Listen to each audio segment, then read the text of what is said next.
Okay. Hello, everybody. How's it going? I was thinking I would do some love readings today. All right. So I'm going to start with Aries. I'm going to do like your energy and their energy and the mutual energy. So let's see how it goes.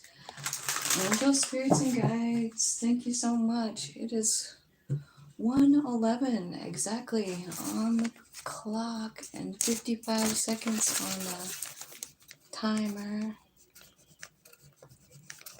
So here we go. 111. What are you grateful for? I am grateful for.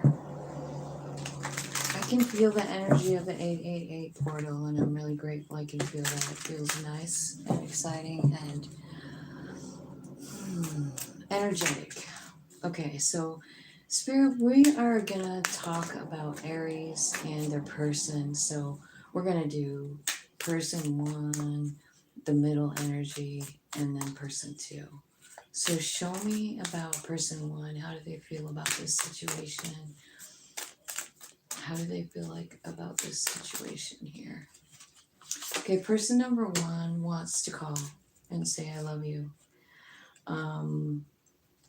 I feel like this person maybe has been giving you the silent treatment, and there's something healing inside of them, something changing. So this person could have sabotaged the whole dang thing, but they're really thinking about calling. So let's look at the middle energy, paradise. You both feel happy. You both think about each other. You both going through a big transformation, Phoenix card. So you're both growing, but you're both on each other's mind is what it's telling me. Person 1 wants to call, but they're the one who caused the silent treatment, I feel like, or they want to break the silent treatment, right? And person number 2,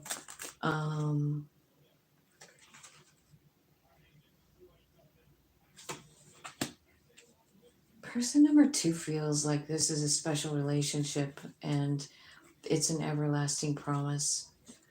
They feel bound. They feel connected. They feel like you're the only one for them. Heart with a key. So basically, you guys feel the same about each other, but somebody's running away from it because I feel like they're afraid to be intimate. But this is definitely a soul friend, soulmate contract, right? So let's see if we can get a little more on this story here for Aries. Tell me about person number 1 and they want to call. Tell me what's going on in their heart.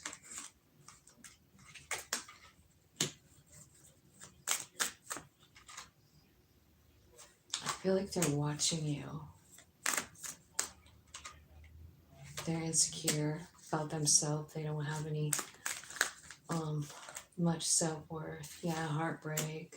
They feel regretful. They feel like they fucked it up. Dang. Okay. So let's see about the middle energy. How you guys feel collectively together. What do you feel like? Proposal. There's a commitment. That's what you both want. You both are very connected intimately. You feel each other.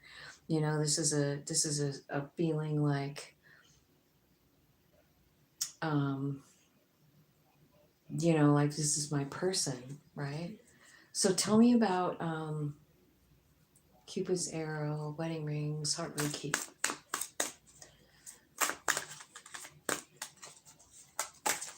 Aries.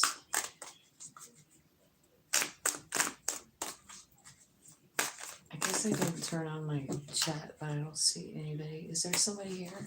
Hang on, let me look. Sorry, you guys, I forgot to get it on here. I was doing members only videos and I don't, you know, those don't come up on live. Hi, Coleman. How's it going? Thanks for coming. Thanks for hitting the like button. Appreciate you. Okay. So second person feels like this is a sacred union again. You know, they're saying like, this is a divine timing. I believe in it. I believe in what's happening with us. And if it means that we have to break up forever, then I am confident that there will be someone new in my life eventually, you know? So this person is really going with the flow over here. Like they feel some kind of way, like super bonded, and they're even okay. They're like, okay, so if this can't happen, I will go and just do whatever my soul has in mind. I'm totally um, on board with my soul. Like whatever that plan is what I want to go for. So person number two, pretty connected. They do feel real lot of love over here, but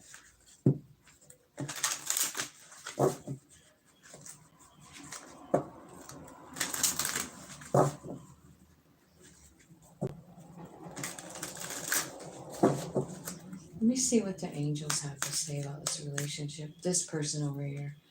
Tell me advice for person number one over here about this thing. It's true love. Person number one says it's true love. I feel like there's two here. Yeah, and heart to heart conversation. That's why this person wants to call, and I feel like they could be actually kind of being driven by their soul to actually reach out to you because they do feel like you're ready to just go with whatever happens, you know? And this person over here is feeling like, I don't know if I want to leave this up to chance. Like, I made quite a bit of mistake. You know what I mean? Like, I really think I need to let them know how I feel. So, I feel like that's what's happening right now. Let me see what's going on in between the two of you, you know, in the center energy for Aries and that person. This is the person that you're just like probably broke up with, right? Okay, it says for both of you that you need to first you love yourself. They're saying like, yeah, there's a strong magnetic attraction between the two of you, and that's why the both of you are feeling like you are.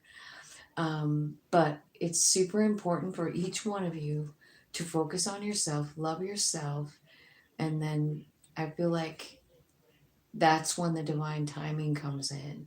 It's an energy thing. You know what I'm saying?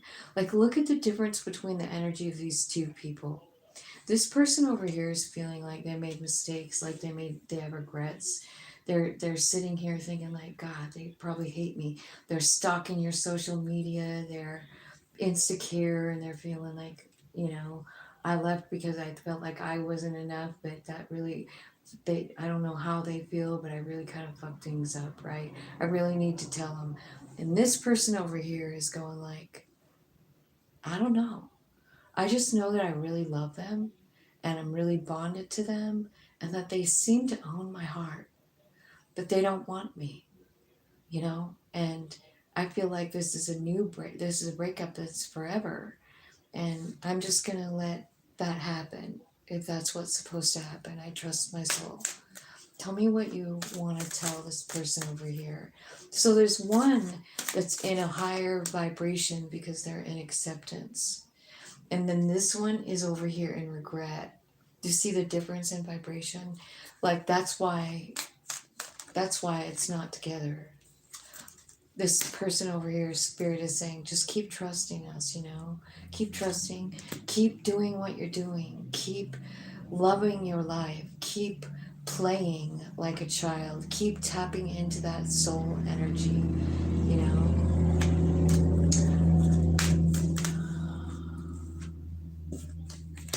And there will be an opportunity. This is going to go. If this person doesn't come back in, there's someone else, because I can see what you're manifesting. You're manifesting love. You want it to be this person, but you're like, you know what? They didn't, you know, they just, I don't know. It's just over. And, you know, this is still what I want. Even if this person can't give it to me, I would still like to have that love in my life. I would like to feel it, experience it, taste it, you know? So, person number two, I feel like, is, you know, like, I guess more in the accepting kind of energy than person number one. So let's just see like what, let's look at these cards. They're like the hidden messages. Let's see if we can get a couple of messages here. For person number one, if they could say something, what would it be? What is person number one secretly dying to tell person number two?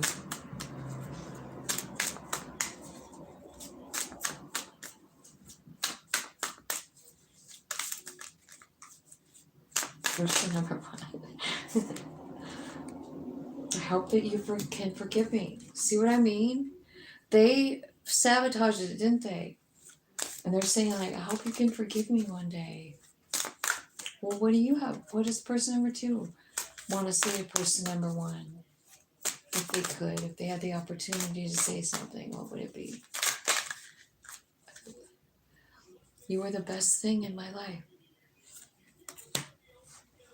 Oh my God, that makes me want to cry. So that's how it's going. Person number one feeling like they did something wrong. Person number two saying like, I fucking love you still. And if you don't want me, I'm gonna have a spirit send me somebody that does. Because I can't do this anymore. And this is all about insecurity. It's about self-esteem, right? I feel like this person number one doesn't trust people too, including you. Like they don't trust giving away their heart. You know what I mean? That happens with childhood wounding, you know what I mean? Where they get this weird view of love, and they're almost like fuck love, you know? This is what love feels like, a smack up alongside the head. I don't fucking want it. You know what I mean? It's kind of what I feel like is going on there. Hi, how's it going? Welcome. Okay, so Taurus is next. Let me see the time, 12:42. All right, Taurus, let's see what you got. Person number one, person number two, center energy. We're going to do it 1, 2, 3, those spirits. So 2 will be the center energy. Thank you. First person. So you get to decide what person you are here. First person, tell me what's going on. Not today, they're not done. They're saying like,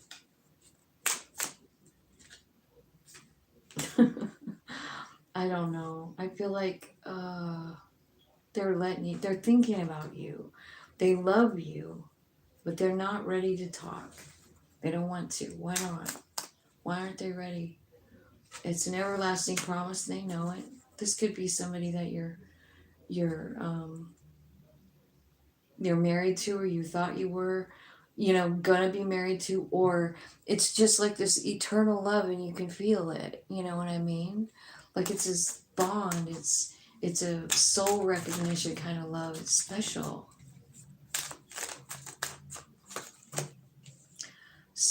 The mutual energy is about sex.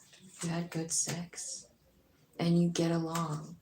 You like each other and you both are scared of intimacy. You're scared. So what it's telling me is both people are more in their human than they are in their soul. You know what I mean? Being in the ego is just, it's listening to your human instead of listening to your soul. And your human is, it's all tied up with all kinds of stuff in our head that confuses us, right? Like I was saying, like, what kind of love did you experience as a child? And then what kind of love do you go to? I would say if you're afraid to give your heart to someone, then I feel like you're afraid of love, like you didn't have a good experience with love as a child or something. Okay, so person number two is going through some kind of transformation because of the separation. I feel like they missed you. I feel like they're thinking about you. You know, how happy you made them. They're definitely going through a big transformation in their own self, though. Like, they could be coming out like a whole nother person, but like at the end of the day, they still just think of you. They still want to go higher with you, you know? So that's what they're thinking about, is how much they love you, how much they dig you, you know? They really do. But like I said, both of you have this thing where you are a little bit afraid, you know? You know, like you don't want somebody depending on you. You just can't even deal with it. They're like, no. You like this person. You both like each other, and I feel like the sex is good. And that's what I'm seeing. So you're both sort of in the same spot, you know? I think this person was shocked by the separation. I think they kind of were. And I think sort of deep down they were hoping like, man, maybe I could just be with this person forever, you know? And person number one thinking the same thing. Look at it. This one's got wedding rings, this one's got engagement ring, and they're both about partnership, about union, they're about eternal love, you know? So you're both feeling it, one on each side. You're definitely mirroring one another. You're definitely both wanting to reach out to one another, and you're both hurting and missing each other. All right. So let's get this other deck of cards and clarify for person number one. What's going on with them? I feel like they're kind of like, okay. They don't want to connect or get tied down because they're having fun. This person likes to party. I feel like they're keeping secrets, and I feel like they're moving to a new love. I feel like they are maybe hanging out with someone new, you know, somebody else that they made or met. Wow. Okay, so let's see about this middle energy, crossroads. Both of you not knowing what to do, what way to go, right? So both of you healing, releasing, making changes, right? And missing each other, both of you, you know? Wow. Talk about mirror, right? They aren't kidding when they talk about mirroring, are they? It really does happen. Okay, so person number two over here, you know? This person is going through a big, huge transformation from this broke up relationship. They feel a spark for you. They're trying to concentrate on their money and their future. I feel like this person is sort of like thinking about divine timing, because you remember how much stuff is here about how they feel about you? Like, I don't think they tell you because I feel like both of you are scared of commitment, but I feel like they can't stop thinking about you, how much you changed them, how much you changed their heart. You know what I mean? Like, now that you guys aren't together, they're feeling like, whoa, man, I never experienced anything like this before. They're pretty stuck in their head about you, right? Is there anything more over there? I feel like they think about you, and I don't know, but if they disappeared, like they might have ghosted you or you ghosted them, but like even though whoever ghosted the other one is being almost haunted by music that you listen to together, music that makes them think of you, you know what I mean? This is person number two. So let's see what the romance angels saying about that. Hello, hello. Thanks for hitting the like button, you guys. If you don't know how to hit the like button during a live, you gotta hit those top three little dots, and then a like button will pop up like a drop down box. Okay, person number one. I mean, seriously, you gotta love yourself first. You know, this person is kind of like, This person is living in some kind of la la land over here, you know? Like they know you're there, they love you, they want to do it, but what they're trying to do is cover up and their feelings for you by putting another person in there, lying to themselves about it, right? This person needs to really focus on themselves instead of another person, you know? I just want you to know that if it's you, you know what I mean? Like, don't go right back into a new relationship, man. You got to start working on yourself, loving yourself, taking good care of yourself. No one's going to take care of you but you. No one should take care of you but you. You're the only one that knows what you want. You're the only one that knows what you need, you know? So I just feel like, you know, that's a pretty big message there for person number one. Person number two, give me some messages from the angels. Make the effort. Great love is worth taking the steps you're guided to take. Retreat. It's time to disconnect from the world, right? So I feel like, you know, this could be like you and your person like going together somewhere to like get grounded. Like, I mean, look at the picture. It looks like a wedding party, kind of, doesn't it? But it's called retreat, and a retreat can mean backing off the situation, or it can be like taking a time out to heal. And it shows two people doing it.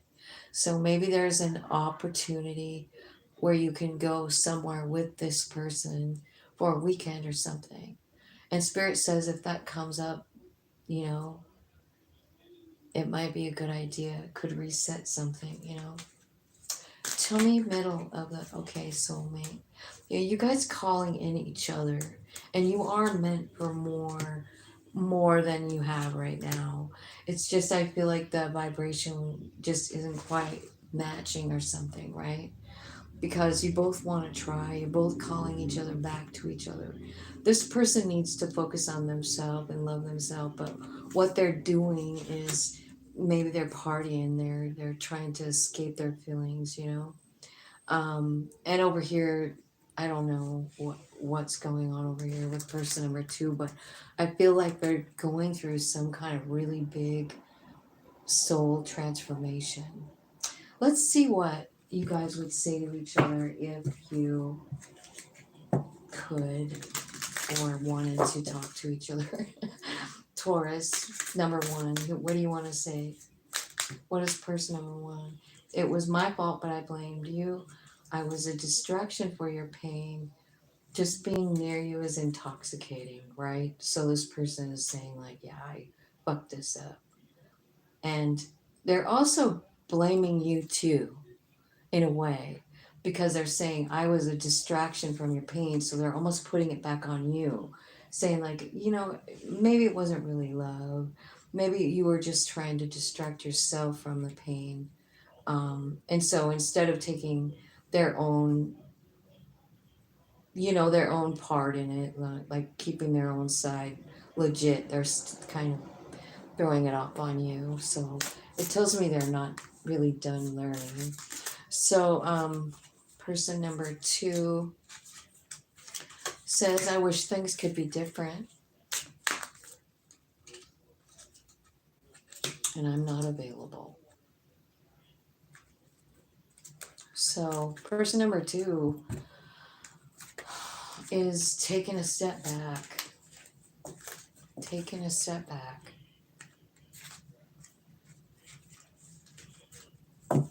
You know what I think I should do?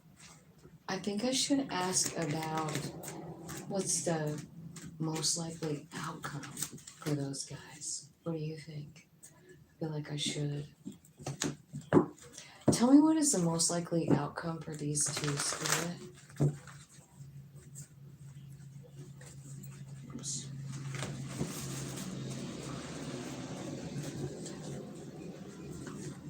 What's the most likely outcome for Taurus and this person?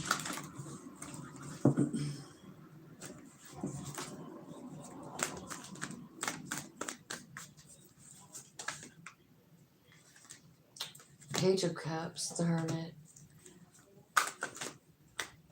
my Nine of Swords. Knight of Swords and the Hanged Man. So this is mostly all about like, okay, so you've got two major arcanas kind of like on each end of this reading and some stuff in the middle, but you've got the Hermit card and the Hanged Man card, which is completely direct communication with your higher self. This is you going inside saying like, I want to know. I want to see your perspective. I want to know. Because Page of Cups, could be like you're asking like, is this gonna work out? I mean, I love them. Should I send them a message? You know, should I take quick action? Because I'm so scared that I want to. I want to make a change. I want to tell them something. I want to reach for them. So let's see what you're understanding here, right?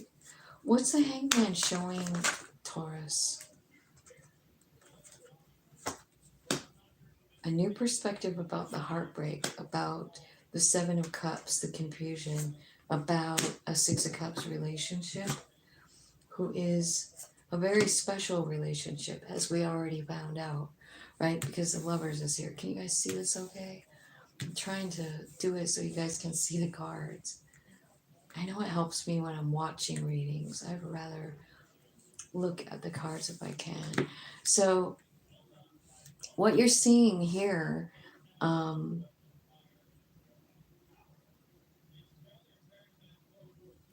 there's something about this person, right, that broke your heart.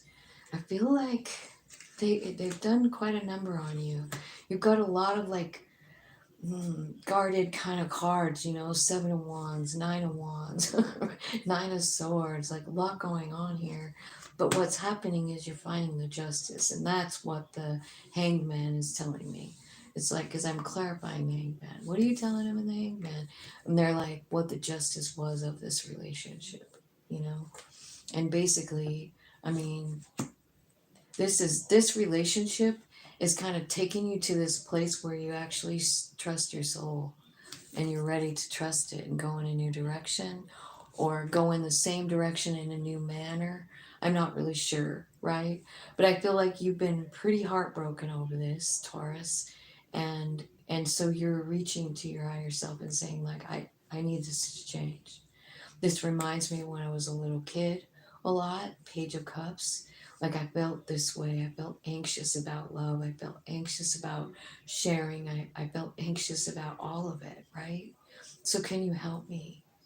And your higher self was like, yeah, I can. This is really where the phoenix thing comes in, the transformation comes in, because your higher self is showing you the purpose, you know? And the purpose is to really seek it, you know, because we don't seek our soul when things are going great. We just roll with it, you know. There's no reason to, you know, control anything if everything's going great. But when we're like this and this and this is going on, then that's when we reach to our higher self and say, okay, you're going to have to explain this one to me. You are. Because I need to get up. I need to get moving, you know, and you're going to have to guide me.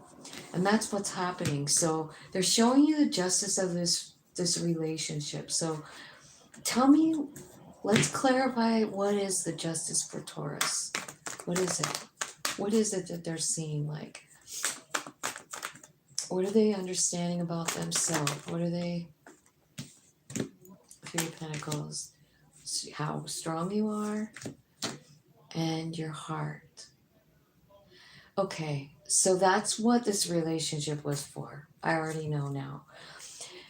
This person came in because they penetrated your heart and you penetrated theirs. And remember what it said in the beginning? It says each one of you are afraid of intimacy. You're afraid of, you know, making a commitment. You're afraid of being tied down. You're afraid of opening up your heart. But in this situation, neither one of you could help it. It was just there because it's a special soul-guided relationship. It taught you strength. It taught you how to open your heart to someone. It gave you the freedom. It exposed your soul to you so that everything could change. You know what I mean? Beautiful reading. Tell me where the Fool is leading Taurus. What direction are they going here? Three of Wands. What are you manifesting? It's like going toward Wheel of Fortune just popped over. So Wheel of Fortune. So what's changing here is the way you feel about yourself, the way you feel about commitment, the way you feel about home life, the way you feel about your soul, the way you feel about freedom, and the way you feel about love. And all of that is changing. And that's what I see. You know, you don't even see it really. But as a kid, I feel like, you know, you did not feel all that free to love. You didn't feel like, maybe you felt like some type of way about yourself or about love, period, you know. But I feel like what you're understanding is like even that had a purpose. You see what's happening here is an awakening. Like your soul is seriously coming forward and saying like, let me show you the meaning of it. Let me show you what it gave you, you know. The Tower ends up bringing instability into your home life because it knocked down something that wasn't working, something that wasn't stable, right? But the Tower brings instability, you know. I feel like also like there's this energy of you working with spirit here with the Eight of Wands, right? The Chariot is about going in the same direction, body, mind, soul, going in a new direction, right? And I feel like, you know, the truth here is setting you free from this imprisonment, this bondage that you have towards yourself, you know.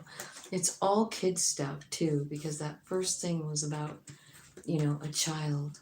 It's about new information about your childhood, you know. And spirit is saying like maybe you're even like wondering how come love never works out for me, you know. And spirit's saying like, well, you know, I mean, this was our plan for you to feel like that so that, you know, you could discover the power. You know, we come here with a blank slate. We don't remember our soul self.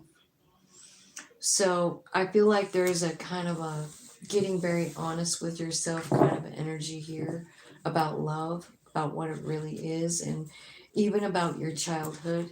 You know, like sometimes people will, you know, hate on their parents and have resentment for their parents for like ever, you know, like for their whole life. They're just like, they don't understand the reasoning behind it. And I guess maybe you don't have to understand the reasoning behind it, but like I'm a damn Gemini and I gotta know.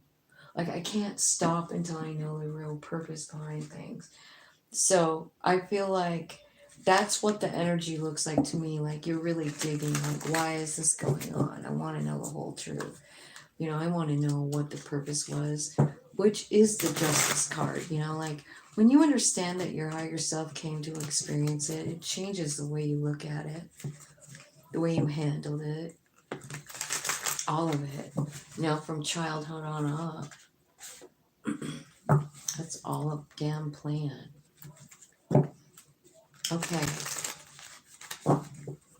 Angels, spirits, and guides, let's go to Gemini. Let me look at the time, 34:09.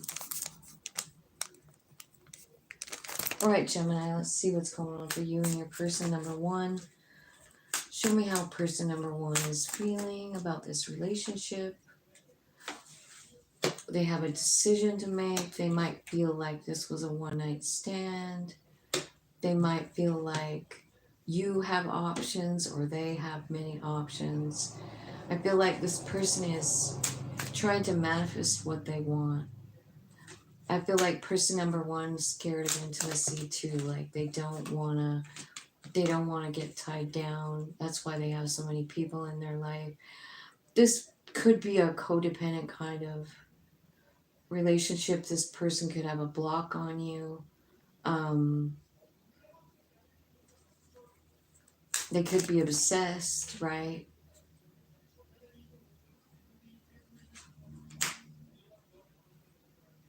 And I feel like they're seeking clarity. There could be an addiction here to this for this person.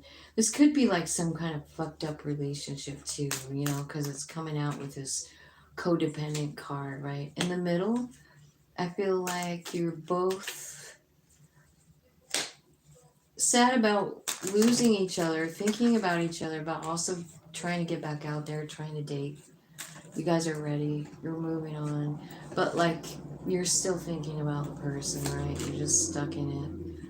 And but at the end of the day, I feel like you're going like, well, endings bring new beginnings. I feel like you're both in a state of acceptance here of letting this go, but at the same time, like you're accepting the ending for the new beginning, but why are you both thinking so hard about the other one? You know what I mean? You're just here, both of you.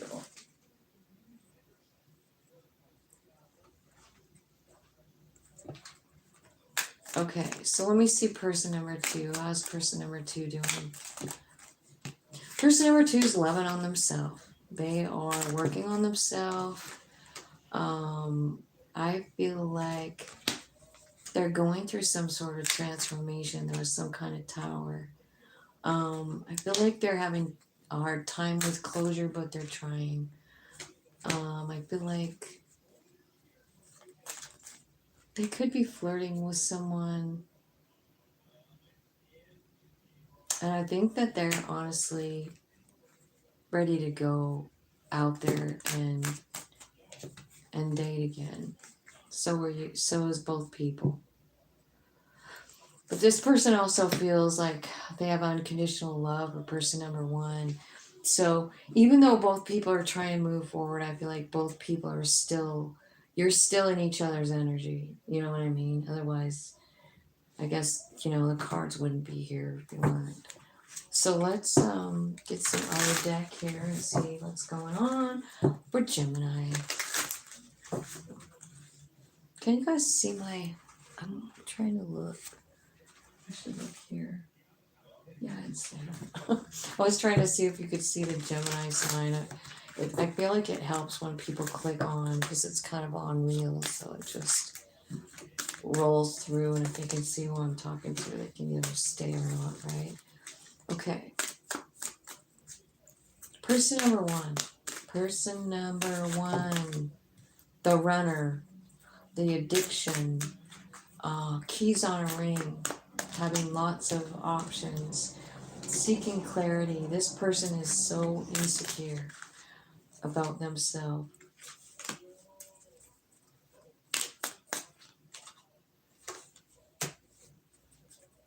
I feel like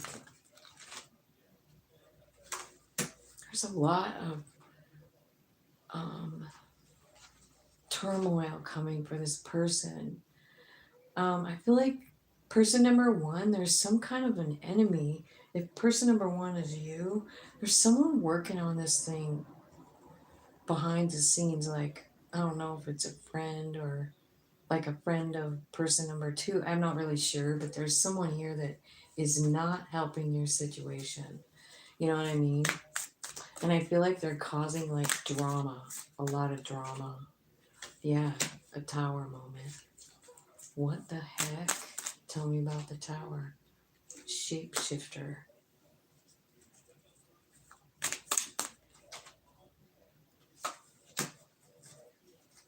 So I feel like, I don't know, I just feel like person number 1 is kind of messing around with some energy that looks a little scary to me. You know what I mean? I don't think they're doing things to love themselves. This person over here is more living in their fear. You know what I mean? And so what they're bringing is like more turmoil toward them because of where they're at in their head, what they're doing, how they're living. You know, it's just a matter of, you know, um, the law of attraction. You know, what you think about, you bring about. I feel like this person, I don't know.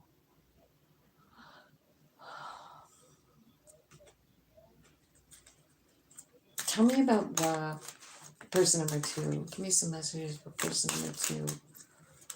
This is the person that's doing healthy things. Yeah, they're doing whole inner growth.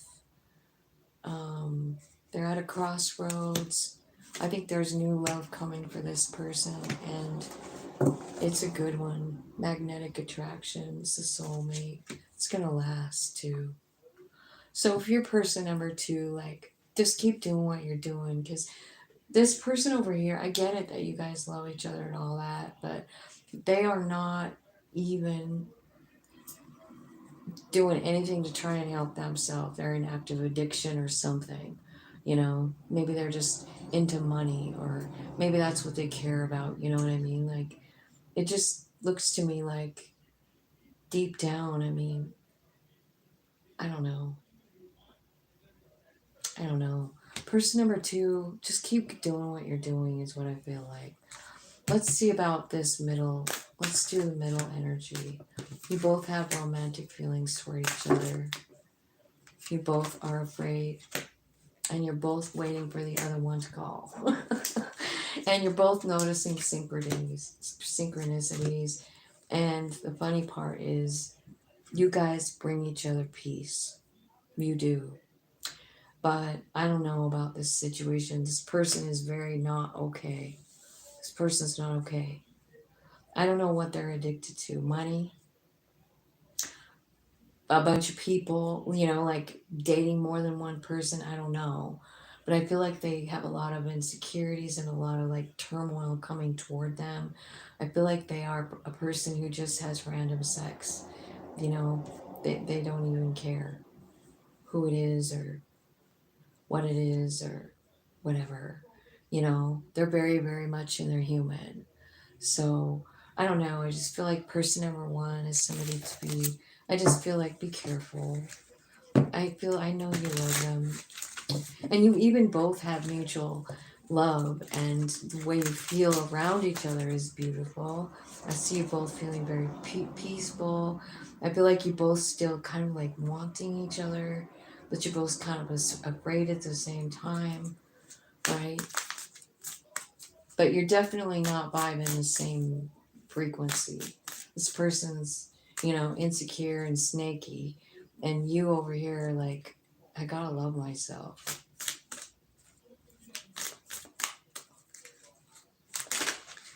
Person number 1, I wish I could share my good news with you.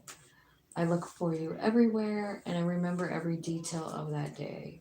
I don't know what that means, but they're hanging on to a certain event and they liked it. Middle, I love you and I'm not available. And person number 2, I bury myself in work to forget you.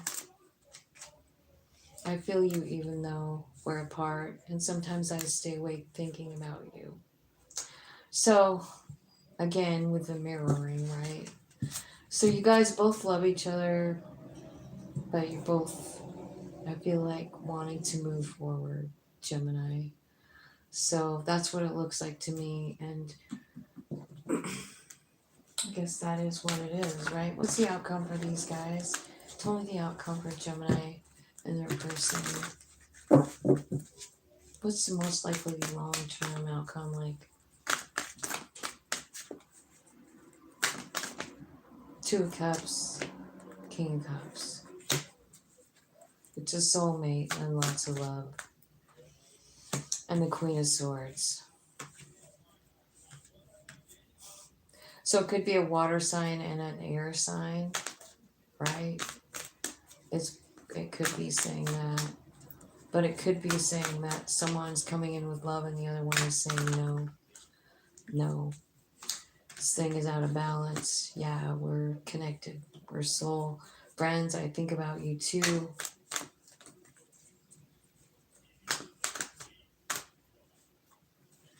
Here's this 3 of Pentacles talking about spirit handing a gift to somebody, right? So I kind of feel like this is a soul relationship. It's saying it is. And there is some kind of magnetism between the 2 of you, which is tough to deal with when you ever felt it. That soul connection, you know, which is what I feel like it is. But I also feel like this could be like a karmic contract, because now you have 666, And it's the Six of Cups, which is about someone you can't stop thinking about. It's somebody, you know, it could be somebody from your past or whatever. But you do definitely feel like this person was a gift. You love them. They gave you something. You know, they did. And you feel it. But it ended up that it wasn't fair. Six of Pentacles. And then here comes this Six of Wands, which is about having success. So you have 666, Six of Cups, Six of Wands, Six of Pentacles. And then you've got the Eight of Wands. So somebody trying to manifest change. And there's the Chariot and there's the Witch. You can manifest this back if you want to.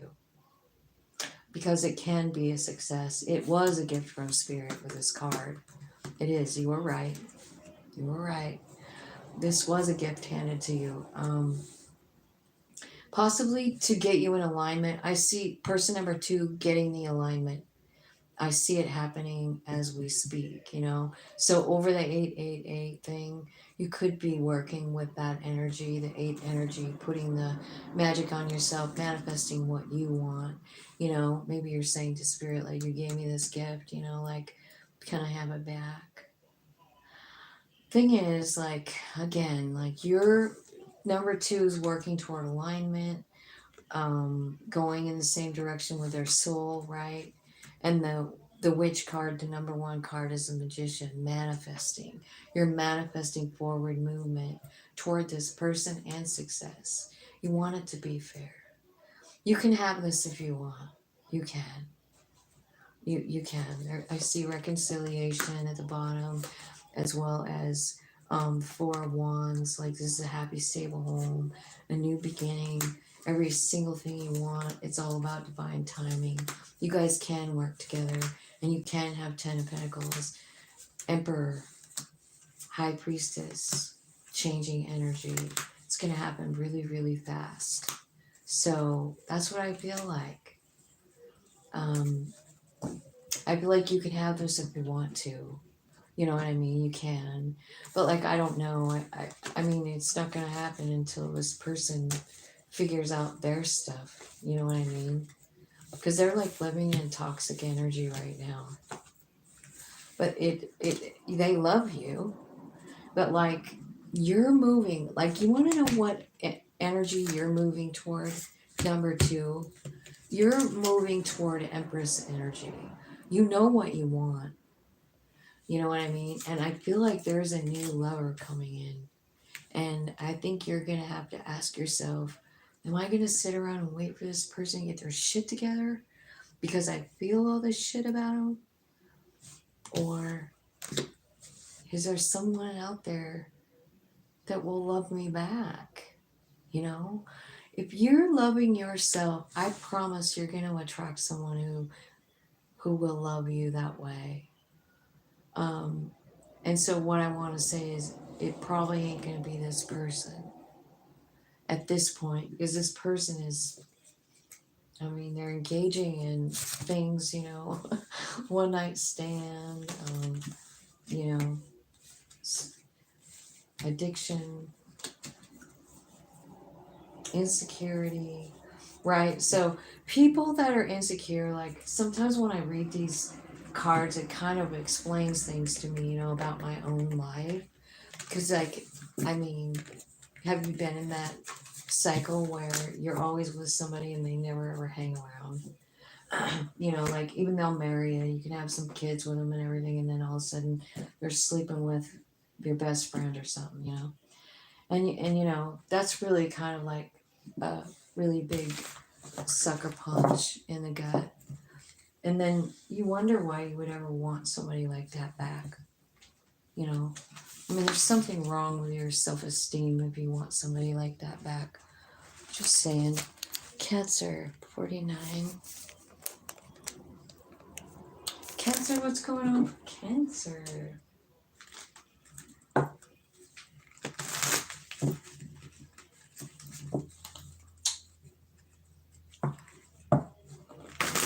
Cancer, the person on their mind, and the middle energy. We're going to do 1, 2, 3. Person number 1, Mutual energy, and then person number 2. Spirit. Let's get messages for Cancer. Okay, person number 1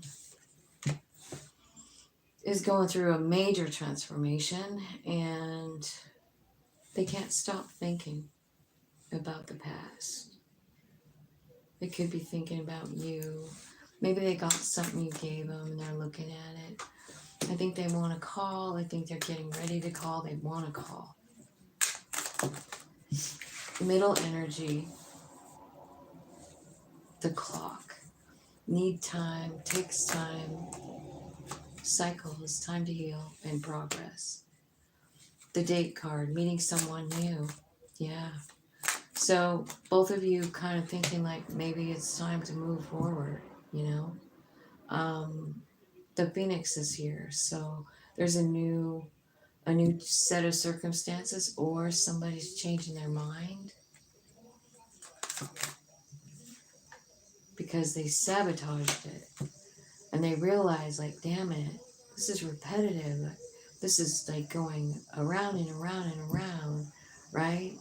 This is about sabotage. It's about rebuilding. It's about interrogation. It's about a repetitive cycle.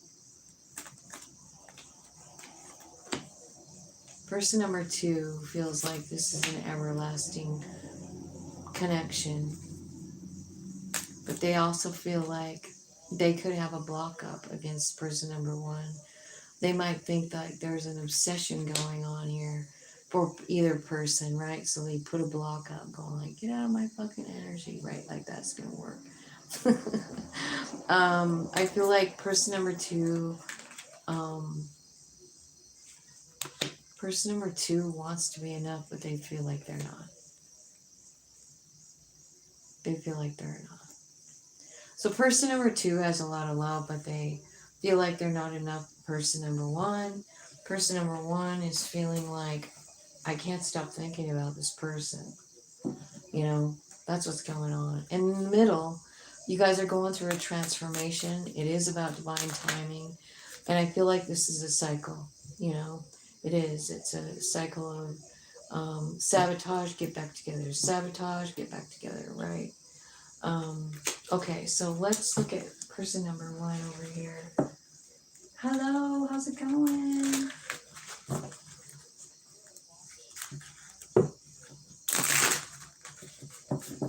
Okay, person number 1 for Cancer. Okay, player. This is a player, someone who plays games, but they're really attracted to person number 2. They don't know what to do. They don't know what direction to go. I feel like they're trying to heal. I feel like they're non-committal, and I feel like this is the person that keeps causing the stuff. You know what I mean? I do feel like they're healing, but I also feel like they're a game player. And that's probably some of the stuff they're trying to offload, like their soul. You know what I mean? That's what happens when we start connecting with our soul or whatever, you know, like we start offloading certain personality traits, right? So maybe this person is like they play games, maybe they, I don't know, something is changing in them. So tell me about the middle energy. What's going on here for Cancer and their person? Honesty, it's time to come in. Oh my God, is this a sacred union? And there's a third party. Okay. So this is some kind of sacred thing. Like, so maybe you guys were committed, maybe you were married. Maybe it's a soul commitment, right? But I feel like in the center energy, the realization that you do have some kind of soul commitment, right? Also realizing, you know, the sabotaging, right? With the hammer card, kind of like the third party thing. Like, I don't want to commit, so I'm going to add another third person here so that I don't have to. So I don't know if you both do that, or because it's in the middle energy, right? So I don't know what you're both thinking about that, but let's see on the second person. This person, second person, says this must be a karmic relationship. It's pretty toxic, but they bring me peace. I sit around and wait for them to call. I'm just in fear. I don't think I'm enough.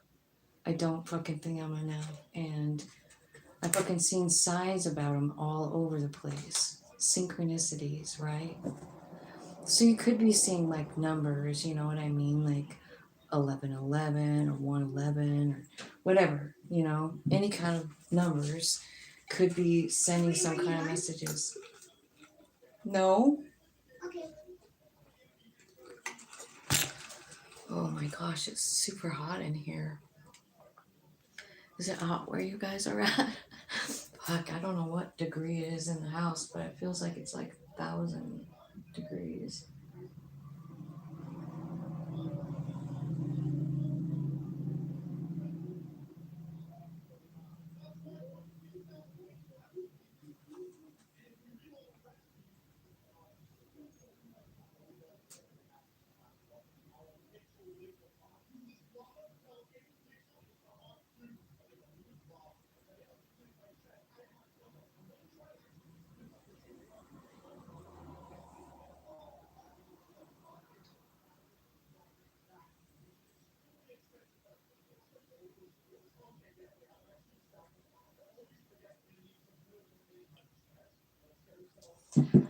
Okay, let's look and see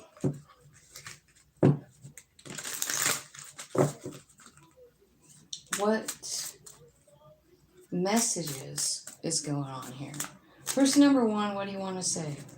I replay our conversations over and over. I feel you leaving me behind. We need to let each other go. Okay. Person number one's just ready to go. Person number two says, you don't even know who I am.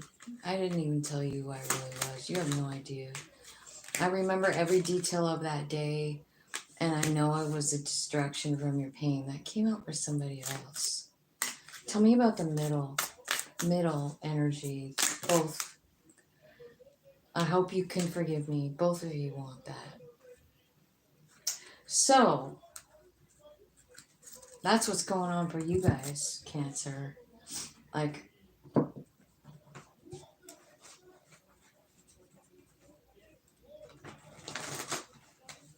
I don't know what's going on here. Spirit, what's the most likely outcome for Cancer and this person, like long term? At the end of the day, after all this drama goes away, all the healing is done, transformation, 9 of Cups, no, or 9 of Wands. So yeah, like it's transforming who you are, and then I think you might have another chance to get back with them. But you're thinking like, do I want to? I think you do. So I do feel like there's probably another opportunity for you guys to work on it. This actually, honestly, this could be a lesson for you too, like of letting go. You know, it could be you have the choice, but I don't know. It looks to me like someone's just walking away and saying like, no, I'm not doing this anymore. I'm just not. It's just been too much. So I don't know.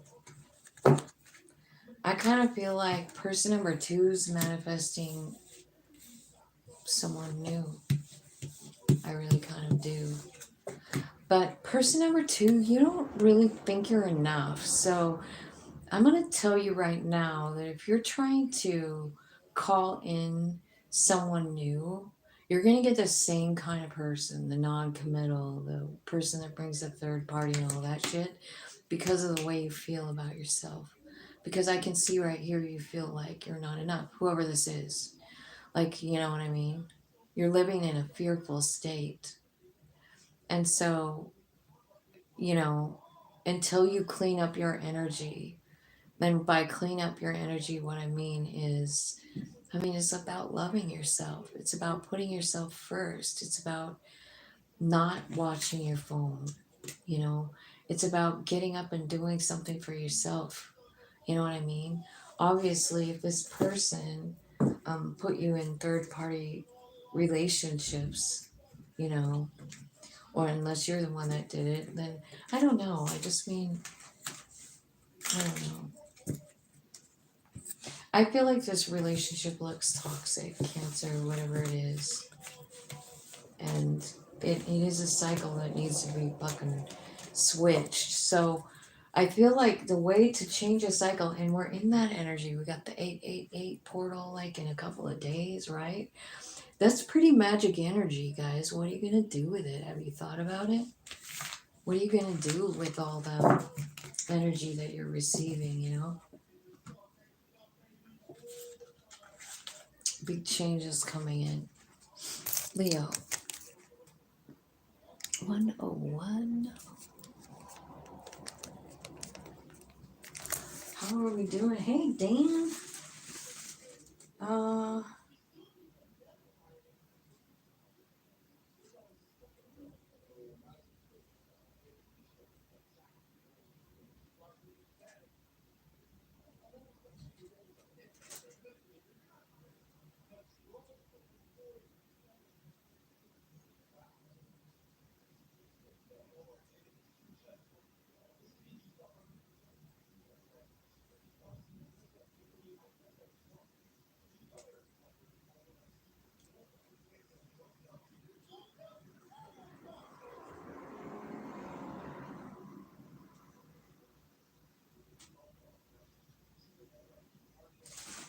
sorry, I just got some asshole on here. I don't know what they're doing, but angels, spirits, and guides, ancestors, and all that is coming from love and light. Give me a clear, accurate reading for Leo and their person. Tell me how person number one is feeling about this relationship. Passionate, lots of chemistry. You like each other equally, having a lot of fun. I feel like you guys are a force to be reckoned with. I feel like there is sort of a transformation going on in person number one. And I think this person wants to go start dating. They're filled with passion, right? I think they're ready to move forward. The both of you are feeling the, sadness and missing. And I feel like you're both scared of putting down roots anyway. I think you both want to like visit with each other, but I don't know if anybody's really doing anything. Person number two is really like deep inside some kind of an addiction. And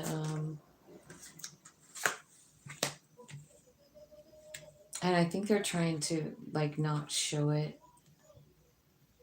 not show their true feelings. What they really want is you. They want to love you forever. But they are also like some kind of addictions hanging there. Like they're either in an addiction or they're a codependent person where they, don't know how to be alone. They think they are nothing if they don't have a person in their life. And I think a lot of us go through that. You know what I mean? Especially if you're in some sort of patriarchal kind of upbringing, where you just feel like you can't do anything alone. I mean, there's still religious groups that promote that shit. So it's hard to get rid of those thoughts out of our head, you know what I mean? That codependent bullshit. You can make it on your own. And I think sometimes this life is like right now especially is here to prove it. Like you can. You have your soul. And that's all we really need. We don't need other people. We need our soul. Okay, so see what's going on here. Friends are influencing person number one. I feel like you could be dating someone new and you're feeling all kinds of like warm and squiggly feelings inside. I feel like there was hidden things here, between the two of you. Like I don't feel like you're honest about how you're feeling. And person number 2 is in a lot of anxiety about the situation. They're like the mask card twice here. So they're living in fear. They are. Okay. So let's doesn't look all that great, does it, Leo?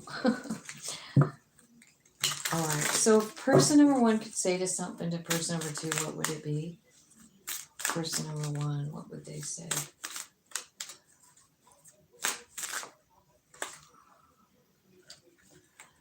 Let's see.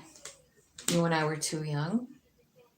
It was my fault, but I blamed you. You came closer than anyone. Okay. So sounds like this person is buttoning it up. They're like, yeah, it just happened, right? In the middle, I will wait for a sign from you. So you're both waiting. And finding out the truth crushed me. So that's how both of you feel about it. You're both hurting really bad. And figuring out something, right? Tell me what person number 2 would say to person number 1 if they had the opportunity. Just being near you is intoxicating. We will be together again. This person over here is a little bit toxic, I feel like. A little bit of toxic. They're controlling and trying to like manipulate the situation. So let's ask the romance angels. Tell me about these guys. Okay, children. Your love life is being affected by children and deception.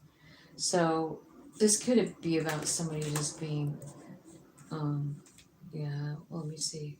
The phoenix, the passion, meeting someone new. Okay, so there's deceptive energy with person number 1, like maybe they withheld something. Maybe the fact that they're a liar, or they're childish, or something going on from their childhood that they haven't figured out, you know what I mean? In the middle, the energy is saying, like, love yourself first, man. This can work out, but you got to love yourself. Like, the reason you guys are so discombobulated is because both people aren't being honest. You got deception here, you got mask here, you got snake over here, right? So it's just definitely time to start loving yourselves, on both sides. Tell me, this person over here, the one with the addiction and all of that, it's saying like, start by living in the moment, stop and smell the flowers on your way to work. And I feel like there's a need for honesty in this relationship. I feel like there's a lot of passion, but honestly, I don't know if there's enough love. Unrequited love is at the bottom of the deck, So, yeah, I don't know. I'm feeling like I don't know if there's a lot of hope for this relationship, I think it's over. I really do. And I think you're both okay with it. You know what I mean? I mean, there's deception on both sides, Leo. Who are you dealing with? Tell me what's Leo's outcome for a person. A new beginning and healing. A new beginning. Oh my God. Well, you have all new beginnings. Is what's happening. It's coming in quite quickly. So the outcome for you too is, you know what? There very well could be a save here. It's all about whether you're loving yourselves or not too, though. This, what it's saying is that this is your wish fulfillment. You are a divine counterpart to this person. I feel like it feels really good, right? And there's all new beginnings possible. But I feel like it's about an energy upgrade. You know what I mean? Like, you can have this person, but you're going to have to upgrade your energy, both of you, because you both could be divines. I mean, I see one divine here, right? So what I feel like is could be a new start here for this, but there's definitely a lot of shifting of the energy, and it's just this. That's all. I mean, if you can love yourself, um, if you can just focus all your energy on loving yourself, not feeding an addiction, not watching your phone, not talking shit on everybody else, you know, not engaging in low vibe behavior. You know what I mean? I feel like if you just really work on yourself, nurture yourself, love yourself, do the things you want. What do you want? What is your wish fulfillment? What is it that you wish for at night when you look at the star and you're all alone and you're standing on the edge of a mountain and you're looking up at the stars and you see the brightest one and it's twinkling right at you? What is it that you want? I feel like you can have it. But I just feel like it's all about, like, you first got to get to the vibration of it. Because what happens is we get into deceptive energy, and you know what comes to us? Deception. We get into, like this passion. I'm just all about the sex. I'm all about the, what do you get? More of that. But passion doesn't mean love. It doesn't. Not in human terms. It means, probably great, physical pleasure, but it doesn't necessarily mean anything more than that. You know, it can, but it doesn't necessarily mean it. So I'm kind of feeling like, yeah, there's a lot of changes coming in here, are needed, you know, because I feel like both of you, I mean, there's addiction and there's mask and there's dishonesty on both parts. There's also snake energy over here. I blamed you, but it was my fault, I'm dating someone new. I actually like one of my friends. Um, you know, so I feel like both people need to work on themselves, and it needs to be just directed right at you, not anyone else. Shouldn't involve anyone besides you and your higher self. So if you don't have a connection with your higher self, I suggest trying to make one. It's not that difficult. It's right there. It lives in your auric field, I mean, like, it is you. So it's not hard to find it.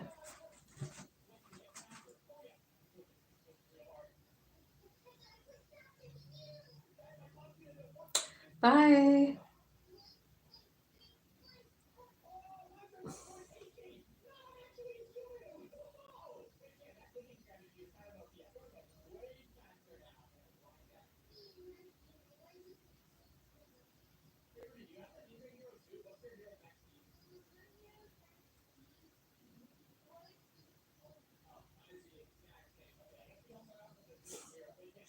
Bye.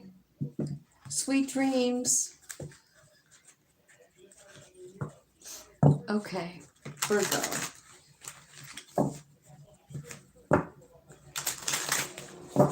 Let's look at Virgo.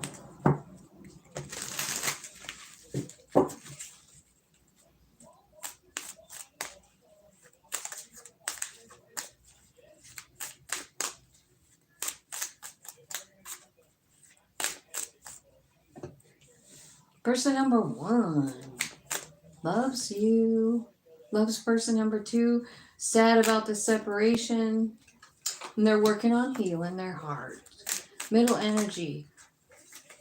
Talking to your friends about it. Going through an ascension. Starting to date. And hooking up. Okay, so you're moving on. Having a few one night stands, or that's what you think the other person is doing. I mean, you're both feeling it. So person number 2 is thinking about person number 1, and they're like, this is the only one for me, but it's sabotaged. So I feel like you're both kind of like hurting about the separation.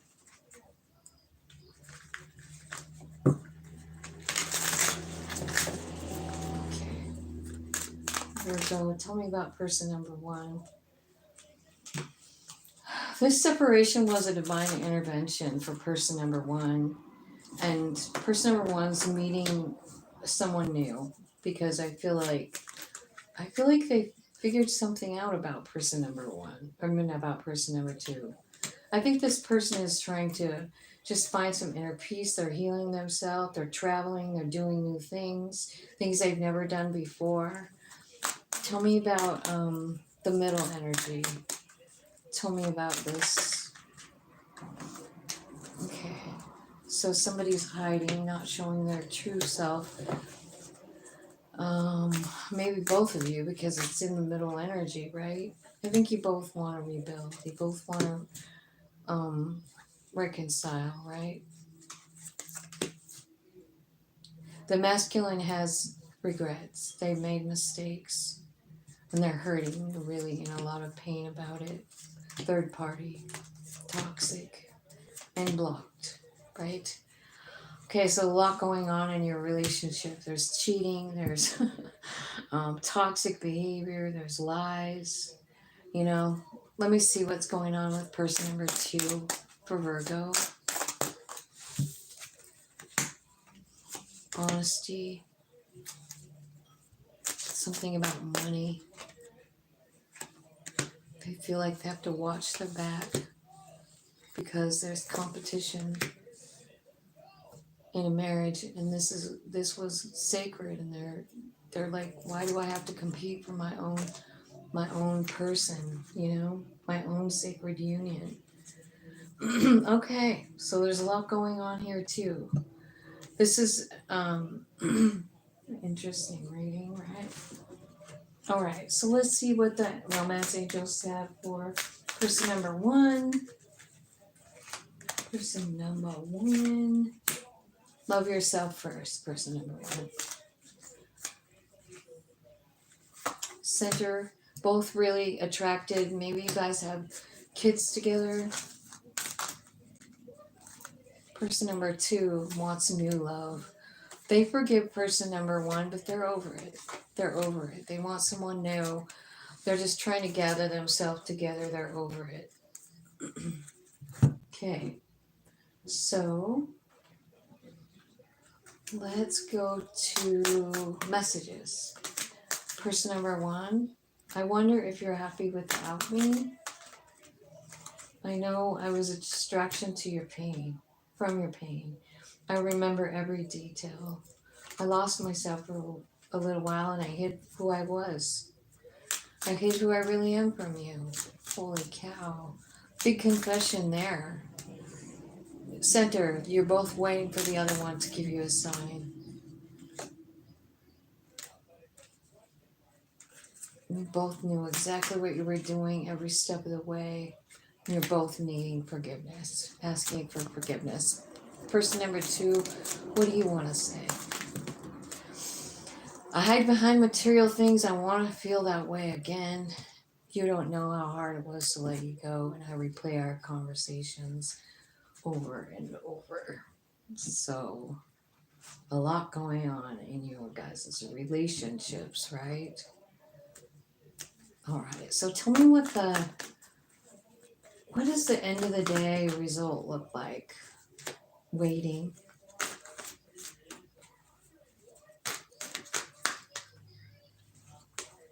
You're waiting for this person to come in and bring success.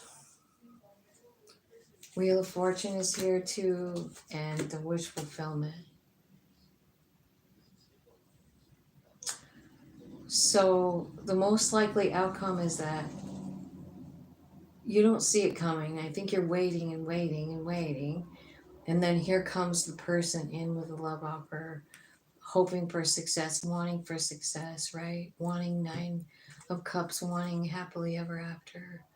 Divine timing is here. This is like Jupiter energy too. So that is in Gemini for like a whole year. You might want to see what house that's in for you. Could have something to do with what's going on here. So you could be one step ahead of the game and check out your your astrology, so you know how to respond or whatever.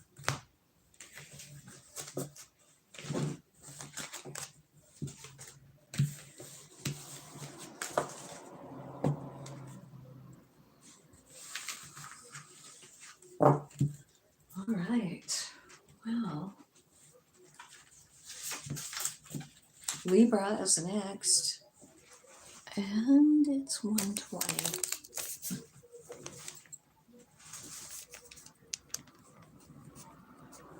Okay, Libra.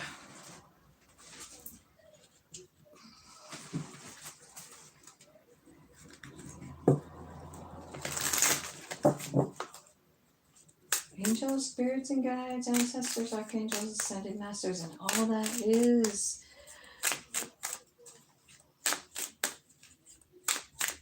Tell me about person number 1.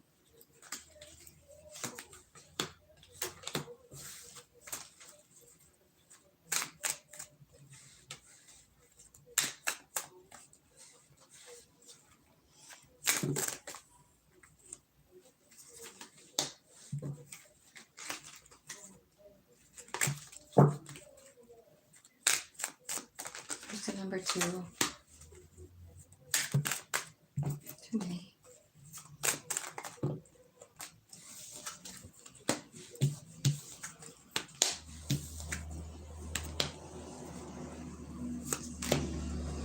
Okay.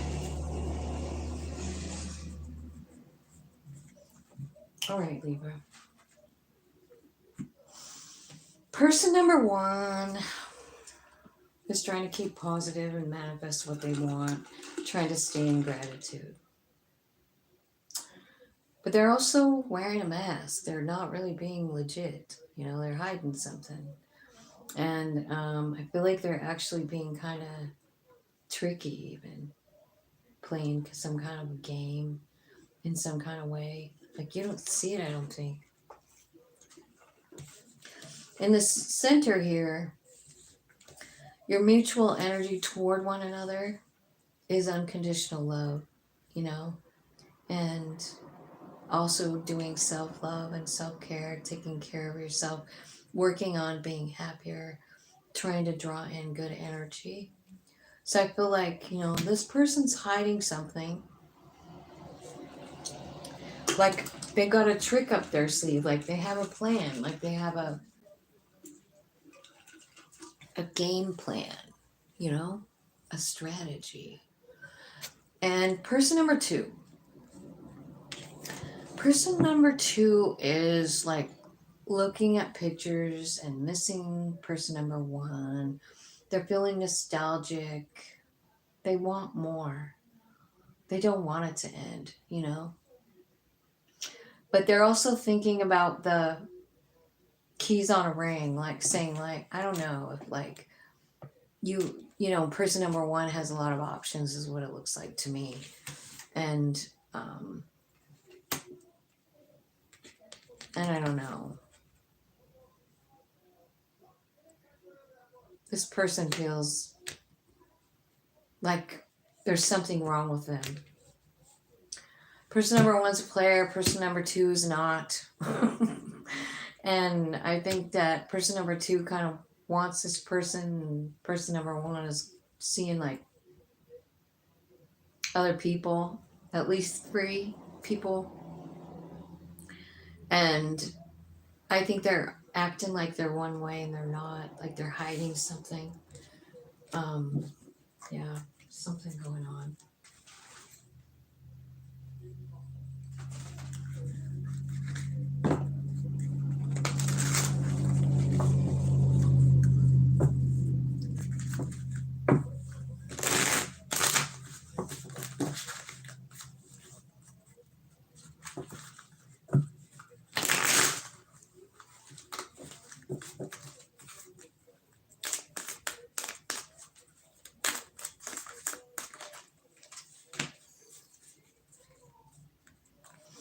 Okay, person number 1, this is an unresolved situation and I don't know what to do.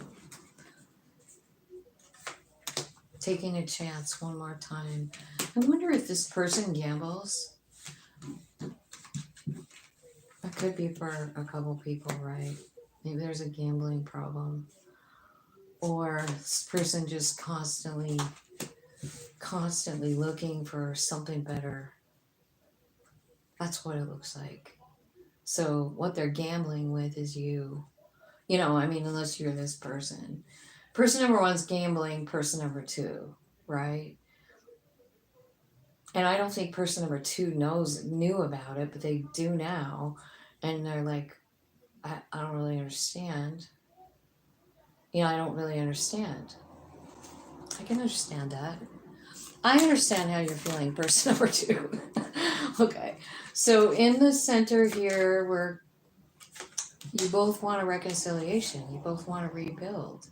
Because you guys have a lot of really fun together and you grow together and you know it. So you both want that. Because you're soulmates. You feel it. You feel it. So in the center, your mutual energy, but I don't think either one of you are like letting on or something. This person definitely not even acknowledging they have feelings. But in the center, it's saying they have feelings. Don't even doubt it for 1 minute. But I don't think they're acting like they have feelings over here. You know, that's where the hand of card comes in and the gambling. They're like pretending to be something different. But they're always looking for something better. Always. Grass is greener card is here. They are kind of like a snake. They look beautiful, but it's not what you think. And that's what it's saying. So let's look at person number two's energy. So person number two's over here feeling like shit about themselves, right?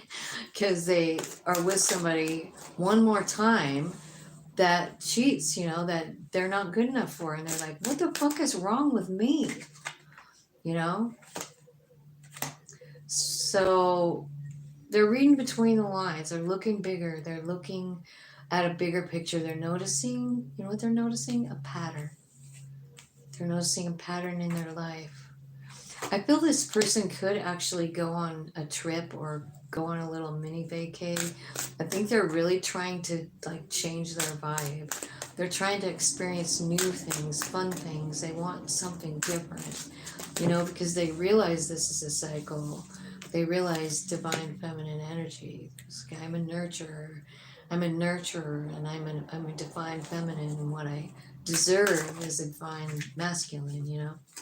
I feel like person number two might have a lot of like friends around them helping them out, because I feel like they're going through some kind of a tower moment that's pretty big deal, or they will be.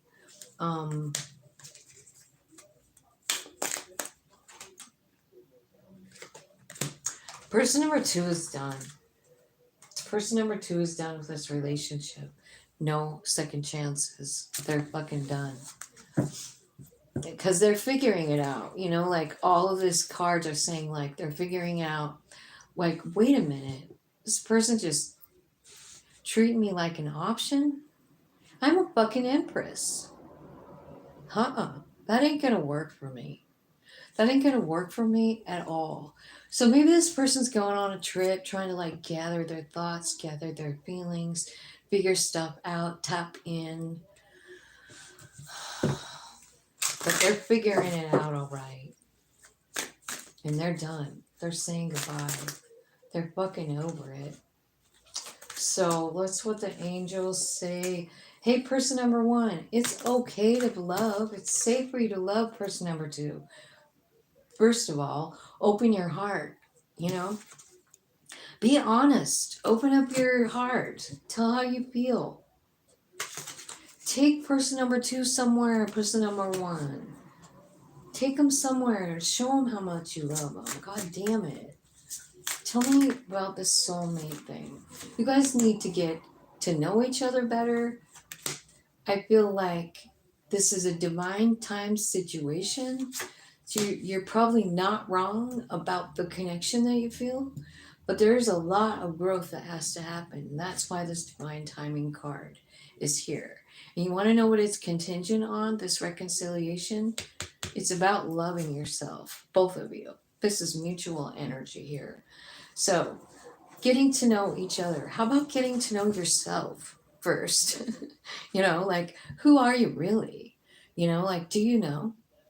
Because I feel like sometimes I've changed so much. I don't know from day to day. I change every day. How about you?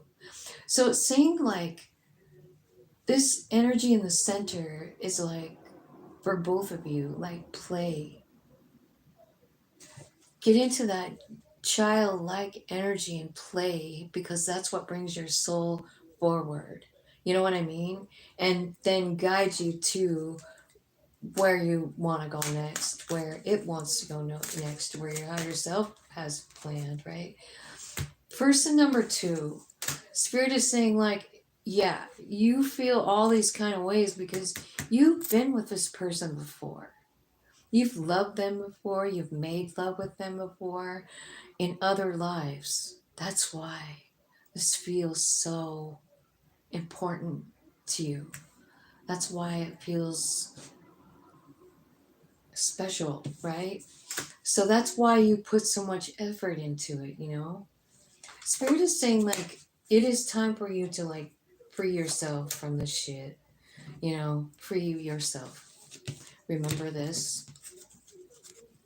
Maybe your divine timing is just letting this shit go. I mean, I see it here that this could come back around, but I wouldn't even think about it. I feel like you need to work on like yourselves, both of you. I don't care if you're one or two. You've got to love yourself a little bit more than you have been, you know? Making better choices, playing with your higher self, right? Trying to bring that higher self, you know, more forward, quieting down the mind so that it can hear the soul, so that it can take action with the soul, right? Okay, so let's see. Tell me some advice for Libra about the situation. Give me some advice for Libra. Thank you, Spirit, for this great day. Okay, so King of Pentacles.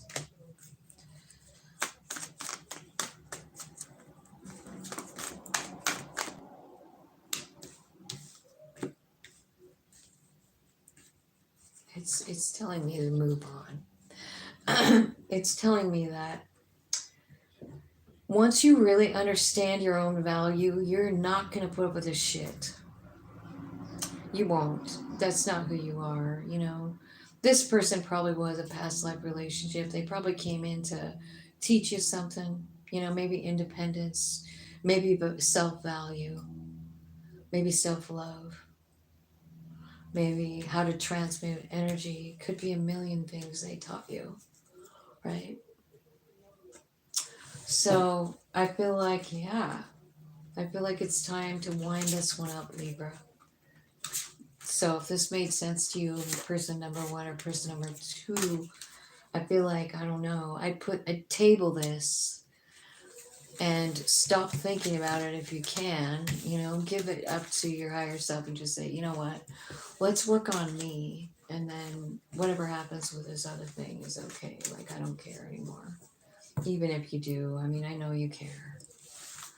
Looks like there's a lot of love. But the thing that bothered me about this, it bothers me that you feel like you're not enough. Person number two. I don't like anyone feeling like that. It makes me sad, you know, like, and it definitely comes from childhood wounding and stuff, but I don't know. I guess I don't need to feel sad about it, but it kind of does make me sad. Like, I wish there was another way to learn stuff besides through pain, but I guess it seems like that's the way, right? Okay, next up is Scorpio.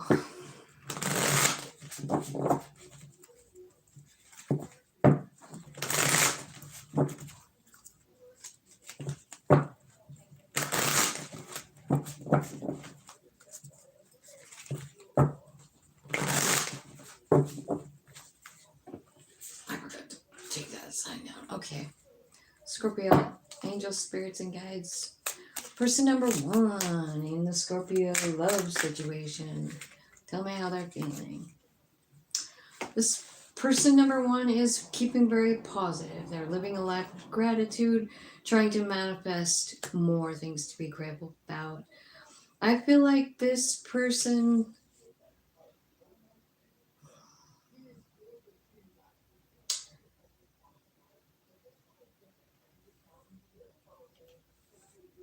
has many options, or feels like person number two, maybe person number one feels like it was a one night stand, right? But I also feel like they were really happy and enjoyed person number two's company. So I feel like they're sort of maybe trying to minimize it to themselves. The middle energy is sabotage and rebuild. So I feel like this is a this is a fucking game, man. And it looks like both people are playing it. Because look at the center energy. I mean, why would this not come out for you, Scorpio?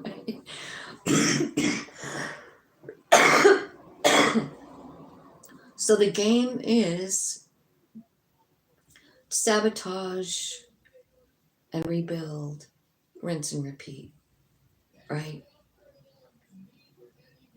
Sabotage, rebuild, sabotage, rebuild, sabotage, rebuild. It's a it's a cycle, it's a pattern. And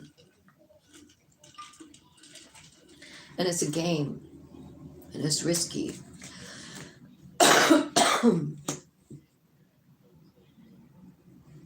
I feel like the both of you feel very comfortable with each other. I feel like you both want to meet up and visit. I feel like you take advantage of the moment. And I feel like you both make each other feel good. There's a solid friendship vibe going on here with the coffee cup, right? It's just like, sitting down with your bestie having a cup of coffee, right? It's because you're soulmates, right? There's some kind of a contract, an agreement, something. I'm going to try and get some clarifiers and see if we can figure out what exactly that soul contract is. I've never done that before, and I'm going to try. Okay, and then person number two. Tell me how person number two is feeling over here about this person in this situation. How's person number two feel? Acts. Breakup, separation, silent treatment, abandonment. This person feels abandoned. This person is stalking from the you don't know it, maybe. Person number two is a stalker, because I don't know if you guys are married, but they feel like you are. They feel like this is eternal love. Yeah, they want stability with you. Look at kind of how you guys are sort of even here with this. You each feel the other way, like this one, you number one feels happy, like you feel like you grow, you feel like you're young and you love being with this person. They bring you joy, you feel connected, you feel one as one, right? That doesn't happen every single day, so I feel like that's kind of what's going on here. And person number two, I don't know. I feel like, they could have a block up around you. They could have blocked you, or they could be telling me that you blocked them. But that they're still kind of like low key spying on you. This person still wants a commitment. They still feel committed. They still feel like, no matter if it's broke up or not, like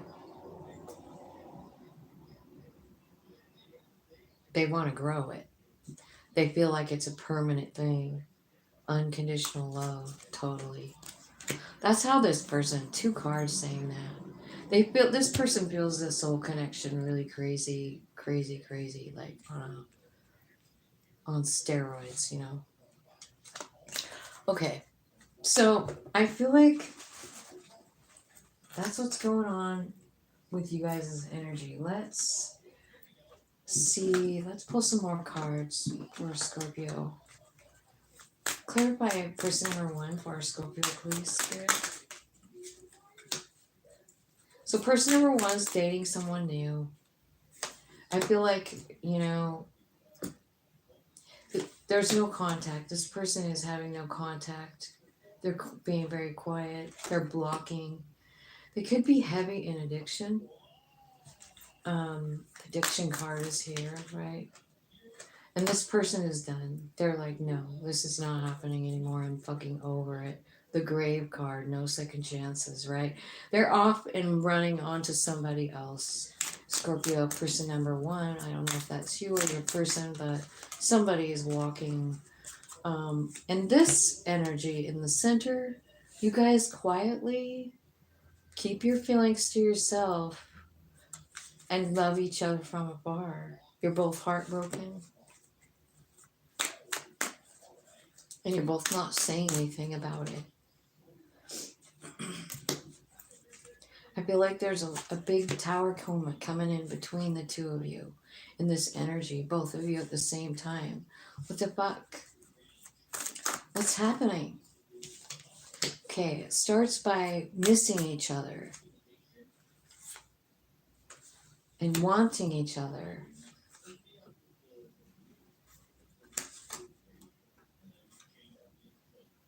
I feel like you're both just curious. Like, is this really over forever? Because, like, look at it. Break up forever? You're both worrying about it. You're both thinking about it. You're both wondering.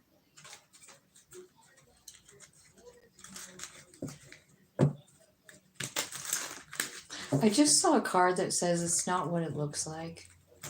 So I don't know what that means, but I just thought I'd tell you about it. Let's look at number 2. Person number 2, you're also like sad, got lots of unconditional loves, low-key spying. Person number 2 is insecure. They don't have very good of self-esteem, but they feel like there's unfinished business with person number 2. Like, we're not done yet.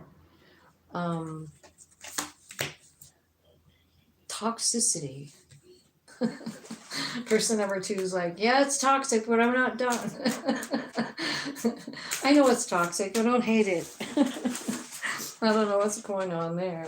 Yeah, it's just really great sex. Person number 2 is like, this is the best sex of my life. Like, what do you mean? What do you mean it's over and done, no second chances? Person number 1. I don't care if this is a karmic, toxic, fucked up thing or not. It felt good.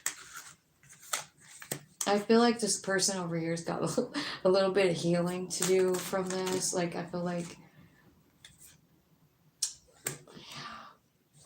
I feel like they want a relationship. They want to connect on a relationship basis, but they're telling me this was just a hookup. It wasn't anything deeper than that. So I have to let it go. So this person is feeling like, even though they feel like it was unconditional love and everything, they also feel like it wasn't two ways. And so they're thinking like, I have to just take it for what it looks like at this point. It looks to me like it was a hookup and there was no feelings. And so I think person number 2 is just trying to release this shit. They feel like it must be a karmic relationship, something they had to learn, right? And I feel like I saw that as well. Where was that card I was going to clarify? What was the soulmate one? Soul contractor. Where was that card? Do you remember when I said that? I'm going to clarify this. Unexpected storm. Soulmates, that's the one. I want to take that out so I don't forget, because that's your mutual energy, and like I want to know what your soul contract and what your agreement was, so we can maybe see how we can like help you along here, because this looks treacherous. Like, and we do have to close things out the right way. You know what I mean? We can't just fucking stop talking to someone. No. We have to be adults about it and fucking fix this shit, Say goodbye, tell the truth. Like this person maybe just says, look, I fucking can't just be with one person, okay? I'm addicted to sex with 25 people a week.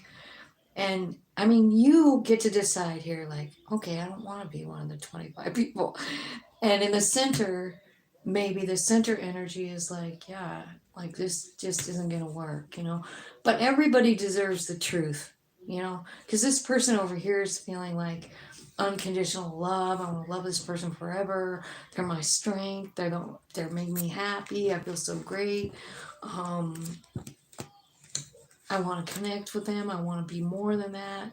I've never felt like this when I had sex with somebody before. I've never felt that connection, right? Like somebody is feeling that way, and this person over here, person number one, doesn't, you know, they're the ones putting the block up, moving on and letting go. But in the center is saying let their heartbroken. So I really fucking want to know what the soul contract is, don't you? Spirit, can you tell me in the angel deck what this soul contract is for these guys?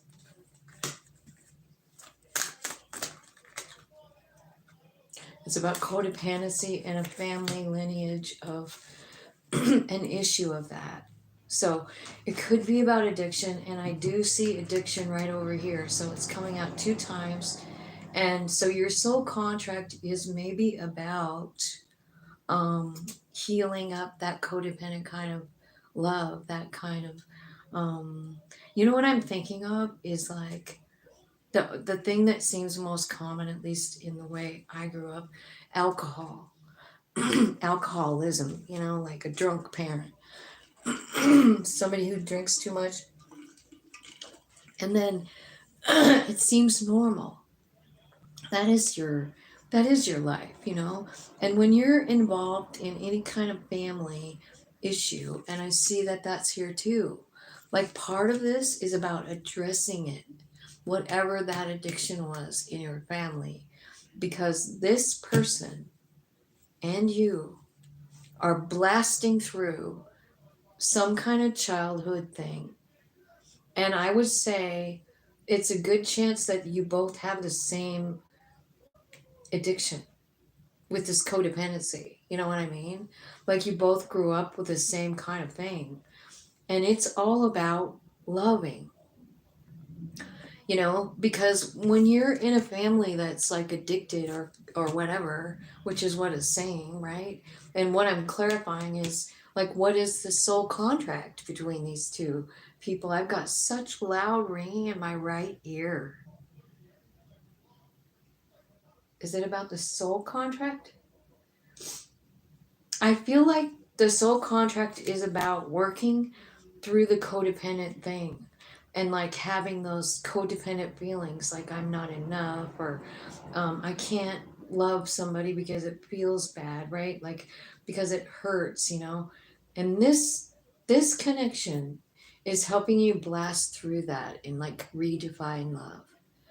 And I think, like, I just think you should know that, because I don't know that you guys are going to be together, but I'm telling you, this person is stimulating growth, and you're stimulating it for them too. You know what I mean? You're causing each other's evolving, you know. Okay, so give me a message for person number one from the angels, please. Be playful. Have some fun. Go swing on a swing. The mutual energy is new love. There's a new love coming in, and it's worth waiting for both of you. I feel like there has to be some healing first, right? And person number two, practice living in the moment. Practice living in the moment. You know, just maybe that gratitude alarm would work for you. I don't know. I have mine set for like 111, 11, 12, 12, 10, 10, just so I can remember, you know, like the universe is reminding me to have gratitude, right? So let's see. Let's just get some advice for Scorpio.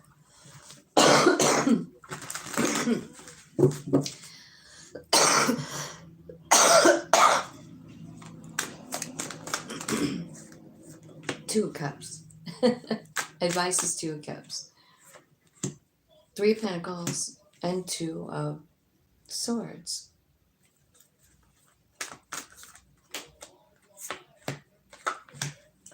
Okay. So, I guess Two of Cups, Three of Pentacles. And I feel like that Three of Pentacles, I want you to look at it. That's why I want you to look at it, because doesn't it look like there's like Spirit is handing somebody a gift? Well, it's a harp. And it's so, Spirit told me it's the music of your own soul. So there's a Two of Cups relationship that's being handed to you, and it is the music of your own soul. This is somebody who meets you eye to eye. I feel like you don't know what to do. You're not sure what to do. You're confused, right? Two of Swords, about whether you should reconcile or not. The battle wagon is here. So this is about getting aligned with your higher self, body, mind, soul, moving in the same direction. I feel like there could be forward movement in this relationship if you want. If that's what you choose to do. I just feel like it's big decisions, because I saw another two just now. So it's about deciding, like whether you want it or not. Spirit, tell me where they're going. Where's Scorpio going in the chariot? Where does this Scorpio want to go in that chariot?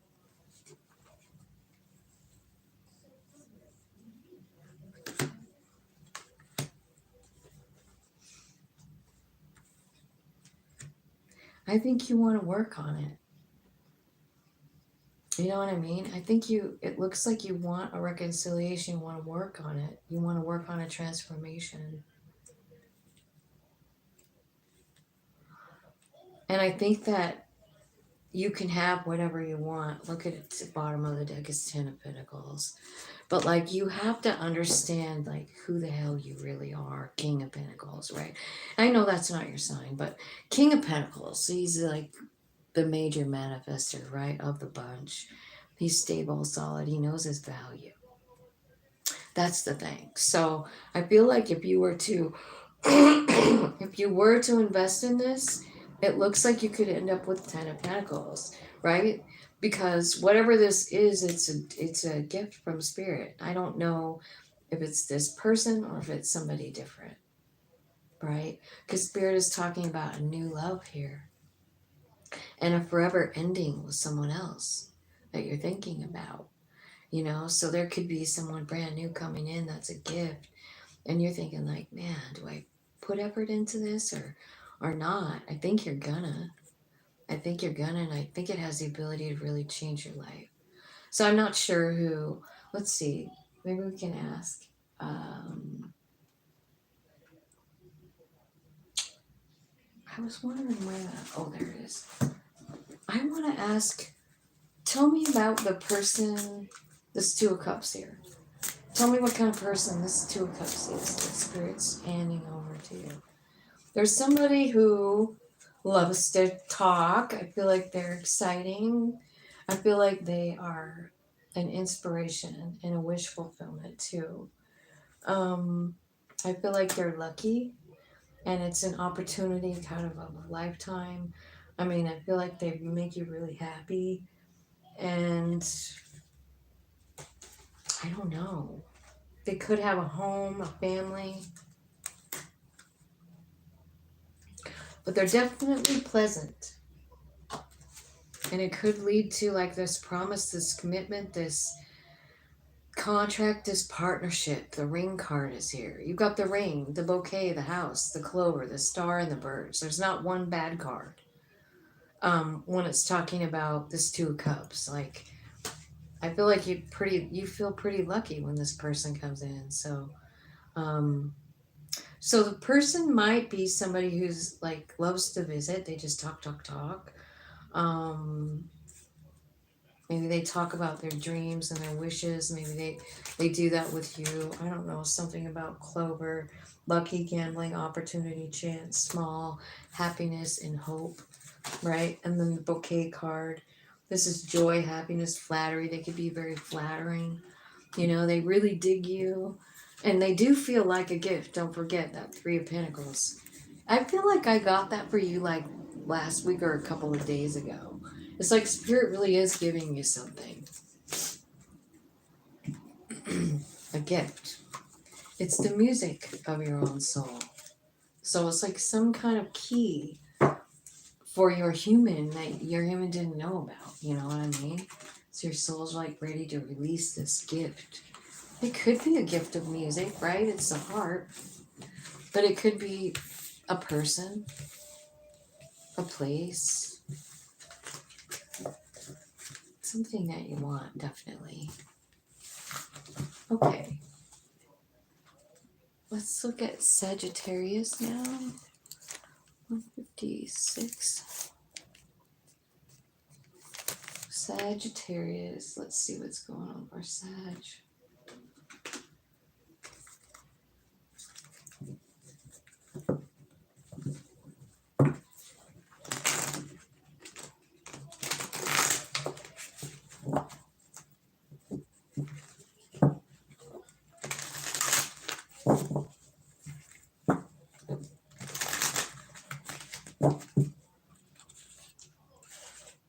Okay, Sag.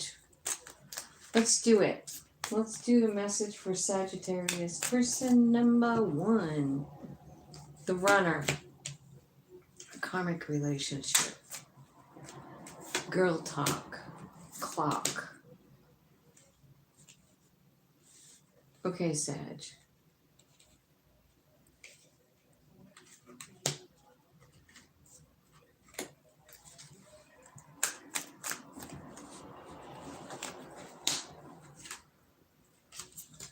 What is going on here? Palm tree.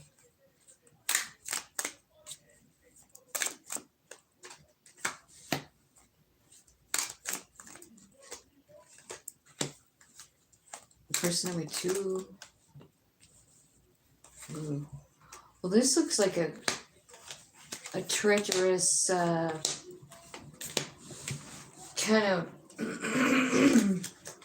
kind of message here. Okay. So you got the runner over here. This is somebody who's scared to make a commitment, you know. I feel like this person really does love you. There's a lot of unconditional love here. I feel like the Ascension card is here saying like this person is learning a lot and evolving, you know, changing something about their energy, about themselves, something like that. In the center of the reading, we got the palm tree, not enough in talking. So I feel like the both of you feel like this was a really kind of exciting relationship and sturdy, and you love talking with each other. But there's jealousy here. There's fear here. There's self-sabotage here. And this is a center energy, so you're both in it. You're both kind of like sabotaging this thing. Person number 2 feels like person number 1 stabbed him in the back and they just want the fuck out of there. They're heartbroken and they're like, God damn it. Why can't I stop thinking about this person? And then the fact that person number 2 thinks person number 1 had a bunch of options that weren't them, and they feel used. They feel like, you know, a one-night stand.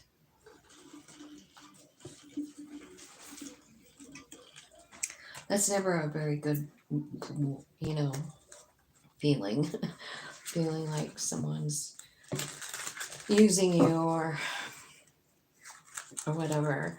Unless you feel, you know, unless that's the agreement, right? But even when it's the agreement, sometimes it's impossible to keep it.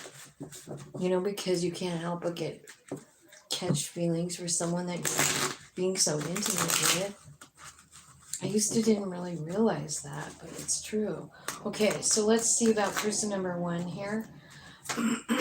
Okay, person number 1, divine timing, magnetic attraction, and experiencing new things. Okay. So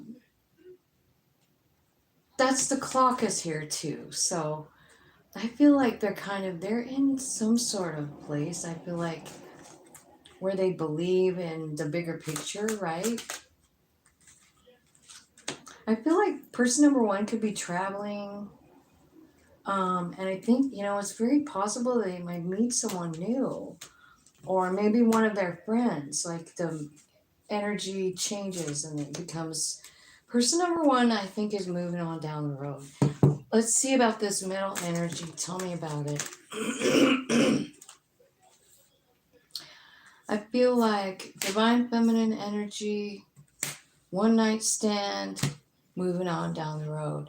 So here's what I feel like. It's kind of like over here, like this person is like coming to, I feel like this is your mutual energy, right? But it's talking about specifically the divine feminine. And the divine feminine is thinking to herself, I am the fucking divine feminine. And I don't just have a hookup with anyone. That is not who I am. And this made me feel like an option. And that is not okay with my divine self. I am not anyone's option. I'm just not. So I feel like divine feminine feels like they've been slapped in the face, Sagittarius, and I think they're over it. They're like, fuck off, one night stander. Go experience all the shit you want. And that's the mutual energy. Maybe the other person feels like, I can't do that to the divine feminine. I don't know. But I can see divine feminine just standing her ground right here in the middle, going like, I don't fucking care what this middle energy says. I'm telling you right now that I am not a hookup and I am not doing this anymore. So let's look at number 2. They feel stabbed in the back, heartbroken. And why in the hell did somebody make me a one night stand? All right. Proposal. I feel like, fated meeting. Divine masculine.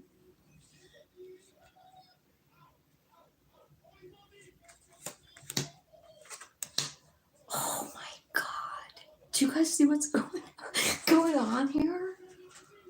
Oh, hell. Hell no. Okay, you got divine feminine saying, absolutely not. I am not an option. Then you got this number 2 person. And I think they are heartbroken.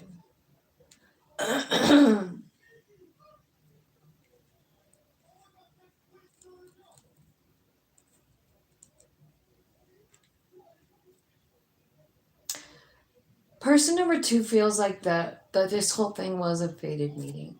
They feel like person number 1 is the divine masculine. And now they see person number 1 as a fucking enemy.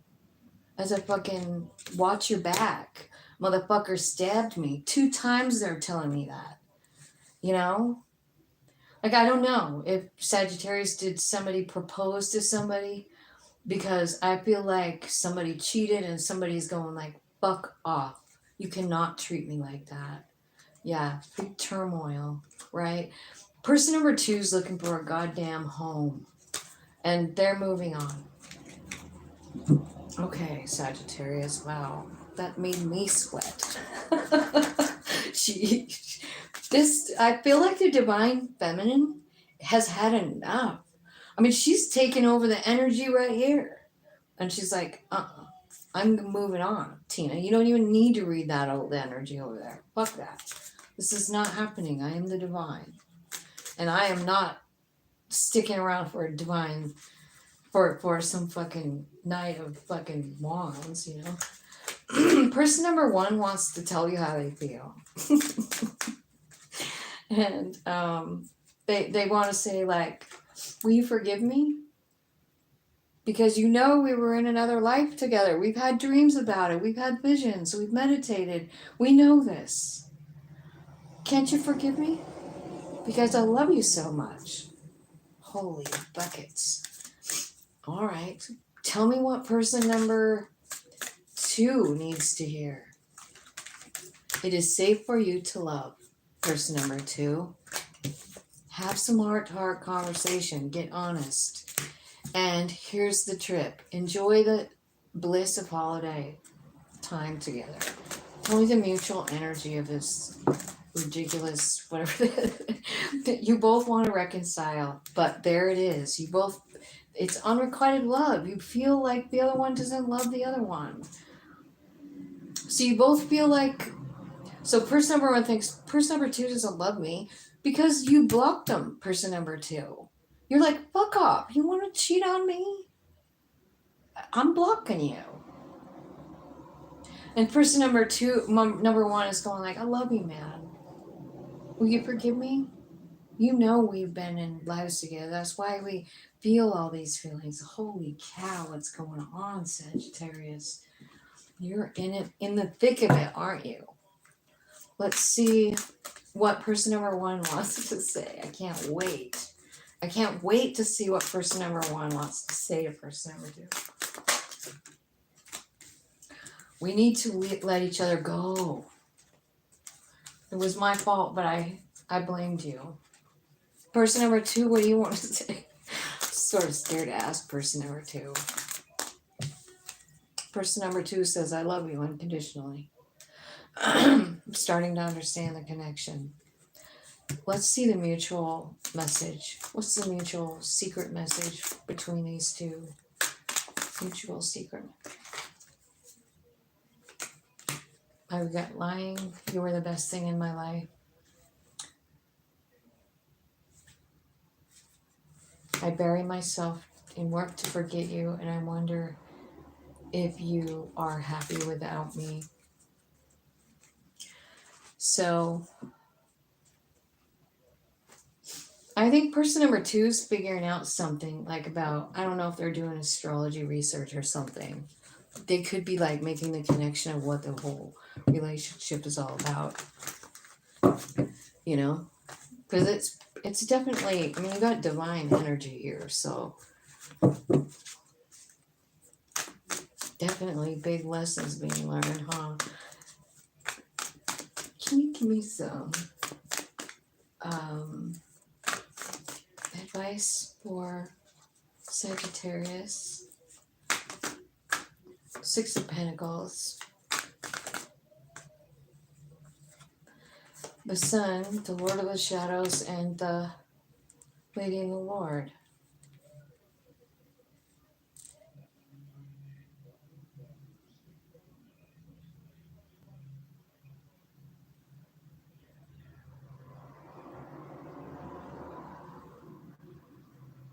I feel like there's a big transformation in this relationship. I do feel like it's going to be successful. I know, how fucked up is that? But that's what it's saying. So 6 of Pentacles, that's about making something right. The Sun card is about happiness, joy, stability. The Death card, it's about a transformation in a relationship, a special one. We already know it's special. We already know. Because the romance angels told us. And so does the 6 of Cups. And so does the 6 of, and all the 6s. 6 of Pentacles, 6 of Wands, 6 of Cups. Wheel of Fortune. So this is going to play out when it's supposed to. I feel like, you know, in the middle where the unrequited love card is, I just am picking up something else about that. It's almost like you each feel like the other doesn't really love for some reason. And the one thing that you want to say to each other is, I regret lying to you. And I think it's about how you feel. Because over here, like the secret word from this divine feminine over here, who's ready to like punch divine masculine in the nose, she's saying, I love you I love you unconditionally. I'm starting to understand this thing. So she's understanding the dynamic of this relationship and the like the ups and downs and the evolving that goes on. Look at all the sixes. It's definitely first card out was karmic relationship, Sag. So you guys had this planned out. You do have something to learn together, you know, and it could just be about, it could be about letting go, it could be about how to respond, you know, but I feel like this is a pretty gonna work out if you want it to. You know, it's telling me there could be great success with the spin of the wheel, you know. But I do see a transformation in attitude, in the way you deal with each other. Six of Pentacles. Because this person over here is definitely a cheater, you know. So this person over here is kind of pissed off about it. How can you blame them?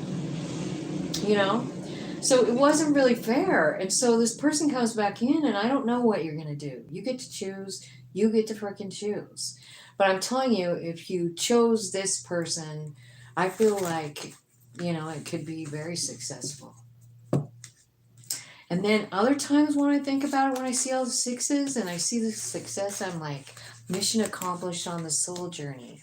You guys passed, you learned the lesson, you moved forward, you evolved. You know, so I don't know if that means that you're gonna actually be with this person or not. Hi Richard, how's it going?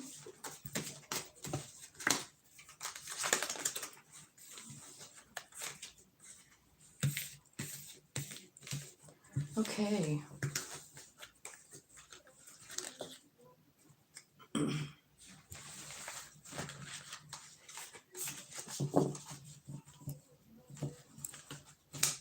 We're getting closer to being done, you guys. Thanks for hanging out. Thanks for hitting the like button.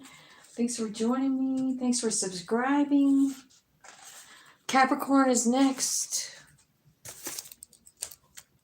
212.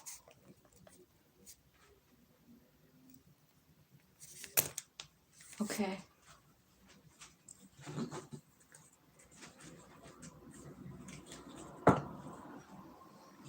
Yeah, you can chat on there for sure. Say whatever you want. I mean, as long as it's nice. Capricorn, angels, spirits, and guides, ancestors, archangels, ascended masters, and all that is coming from love and light. Let's talk about Capricorn and their person. We want to go first. Person number one,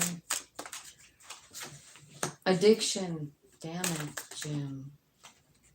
Seduction, hand of cards, ugh. Unhealthy choices and hammer. Oh my god. Okay, mutual energy for Capricorn, Cupid's arrow, wedding rings. So you both feel like you've been stuck by Cupid's arrow. Both got the unconditional love card. Person number two, karmic, right? Abundance, the Grim Reaper, and the axe. Jesus, there have been some brutal readings today. The axe, the hammer, they're both here, and they both mean the same thing pretty much, right? It's about breaking up, it's about sabotaging, it's about playing games, you know. So I feel like person number two just feels like the shit is over and they're ready to be done. I feel like they're sick of the pattern. And I feel like they're talking about silent treatment and abandonment, and they're tired of that. Like this relationship is a fucking cycle I've been in forever. And it's just time to end it. And I didn't really realize I was in it until now, you know. Person number two, addicted, could have a sex addiction or like, you know, a porn addiction, something like that. I feel like this person is a player, and maybe just like repeatedly doing that, right? I just don't think they put roots down, right? But what's happening, I feel like, is that losing you, because I feel like it's over, and I feel like losing you made this person look at themselves and how they were taking care of themselves. And I don't know what that means, but I feel like they're working on it. They're maybe eating better, drinking more water, taking care of themselves, doing stuff that makes them happy inside. Mutual energy. Oh, hi. Boy, I left a religion too. Hang on and let me finish my um my readings here. Cupid Zero.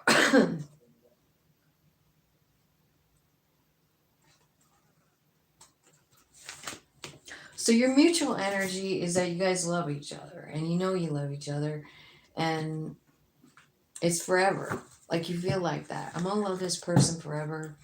We're soul connected, you know.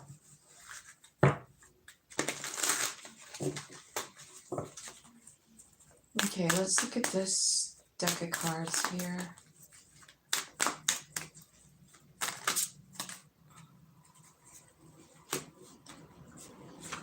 Unfinished business, sex, good time. Jesus, Capricorn. Family, peace, bliss, legal matters, and no second chances. Okay, so I do feel like there could be some unfinished business in this relationship. At least person number one feels like there is. You know, like they feel like there's more to be talked about or done, right? I feel like there is a lot of really great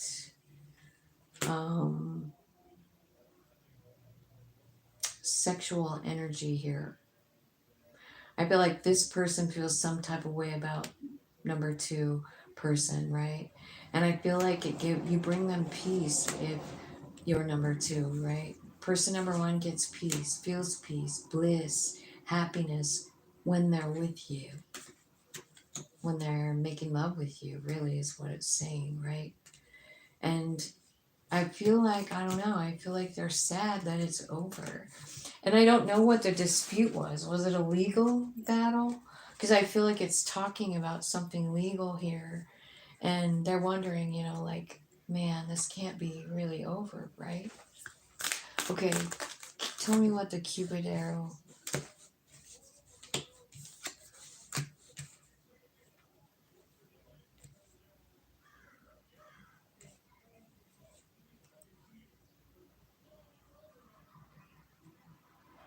I feel like someone's holding back with their feelings. And since this is mutual energy, I'm going to say it's probably both of you. You know what I mean? Like hiding the way you truly feel, maybe not really saying it all. You know what I mean? Tell me about person number two and what's going on over here. Okay. I feel like they're really trying to work on themselves. I feel like they're trying to get the strength together, right? I feel like person number two wants to apologize to you. Maybe person number two did something, right? Two snakes in a row. Two snakes in a row. You've got the shapeshifter and the, like not what it looks like, so like mask.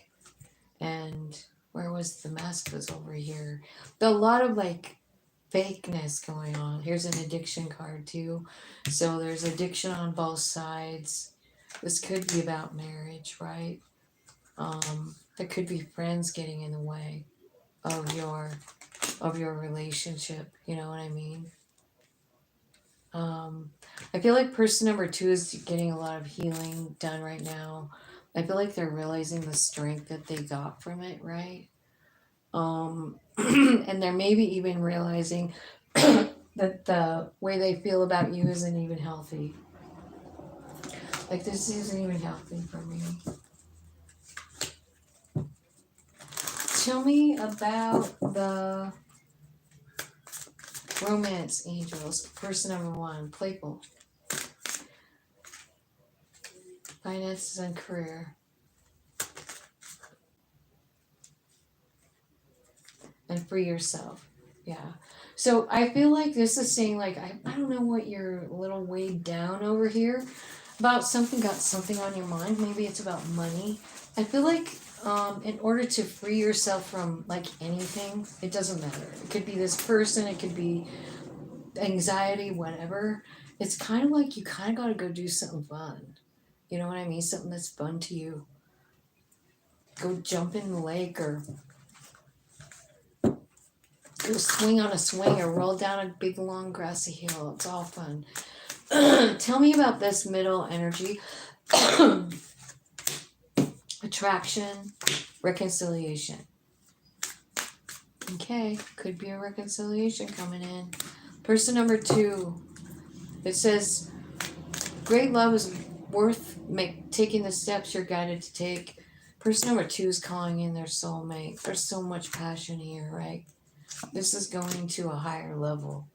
So it looks to me like you guys are, definitely probably going to be okay. It looks like you're, got a lot of love, and I see marriage card here, engagement card, wedding rings card, right? So it's a lot of, but I feel like there's an addiction here or some kind of something. Addiction card can mean a codependent relationship. It can mean, just being too reliant on someone.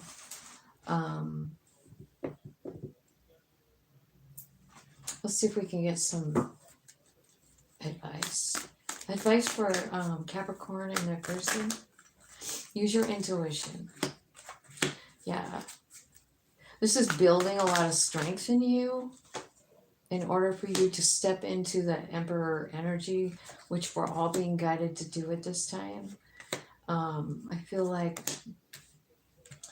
do what your higher self is guiding you to do, which is take charge, and I think you're going to do it. I do.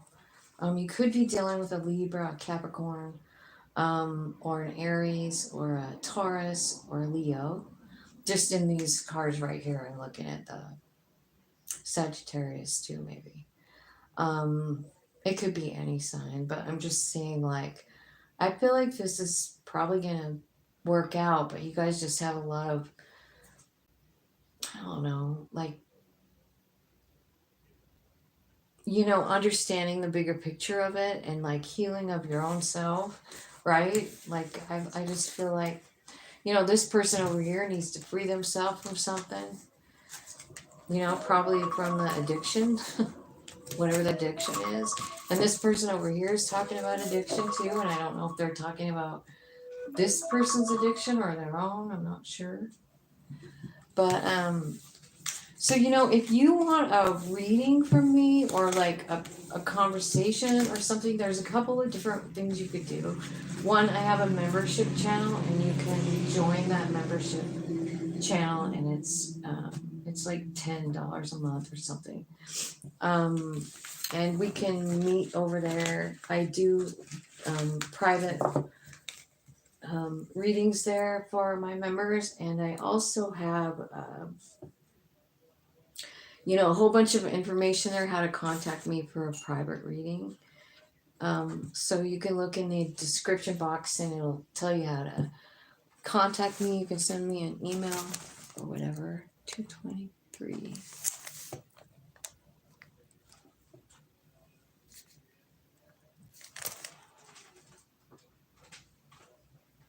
Okay, Aquarius. Let's see here. Angels, spirits, and guides, ancestors, archangels, ascended masters, and all that is strength and love and light. Let's see what's going on with Aquarius and their person.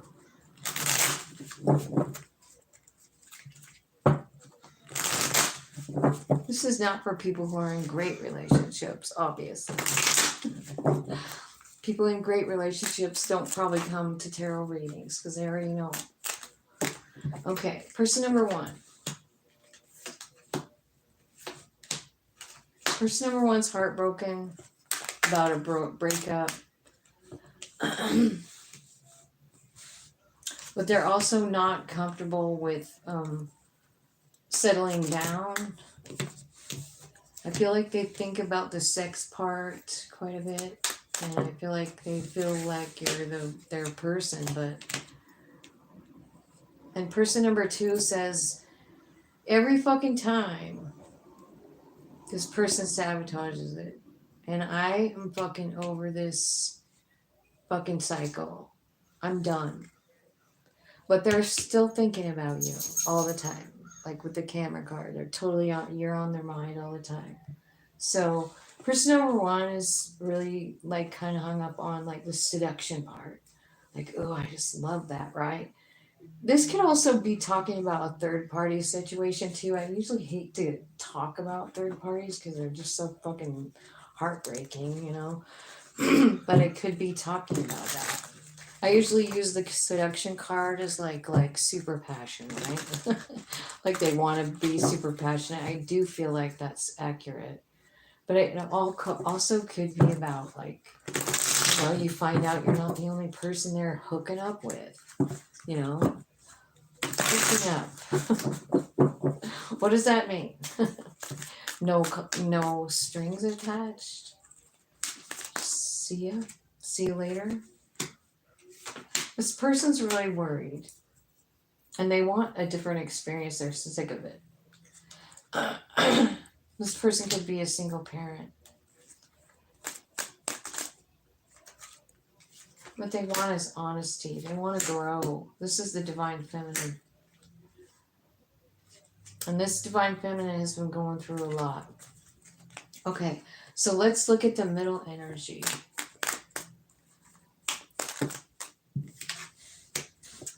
You both feel crazy attracted to each other. You both could be influenced by your friends. Like maybe your friends are saying like, fuck that person to both of you, right? But you both feel like this is sacred and like, why are your friends even having anything to say about it? You know what I mean? None of their business, but I feel like they're influencing the situation. So this is a soulmate.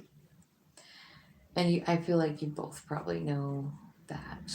This could be somebody who is your friend as well, you know, and maybe they're such a friend and they move into more, you know what I mean? I'm not sure, but it's a nice energy between the two of you. Very comfortable. Tell me about person number two. Like this could be about sabotaging energy, right? Somebody started dating someone new. It was a chance that they took, right? It was with someone from their past. Someone they were committed to. They want a reconciliation. All of a sudden, divine masculine. Divine masculine has regrets. You are not expecting this, whoever, this could be the divine masculine over divine, this could be divine feminine, right? Because they're both here. So I feel like, wow, this is pretty huge. There's something going on in a relationship here that's way bigger than either one of you knew it could be, right? Let's look and see if we can get some romance angels and see if there's anything else about it.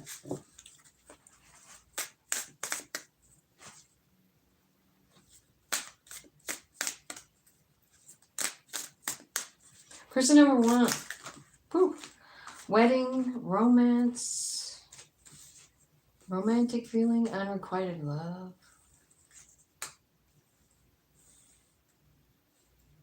Ooh. Why unrequited love?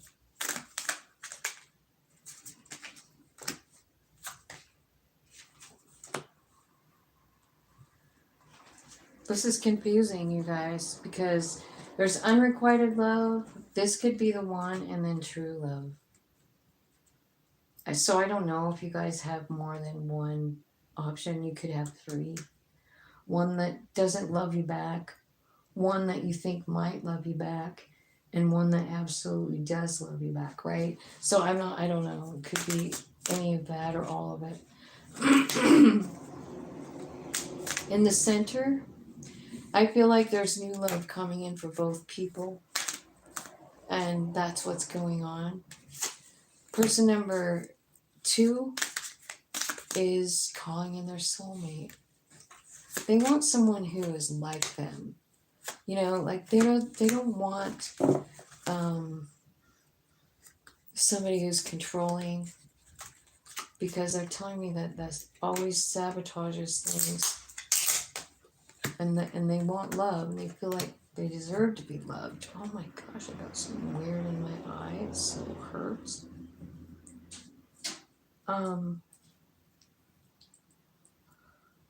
Okay, so if you could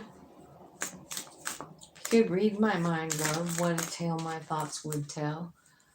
I'm becoming a better person, says person number one. Starting to understand the relationship. Both of you wished you would have treated each other better, and you both wished you could take back what you said. Person number two saying it just wasn't the right time, man.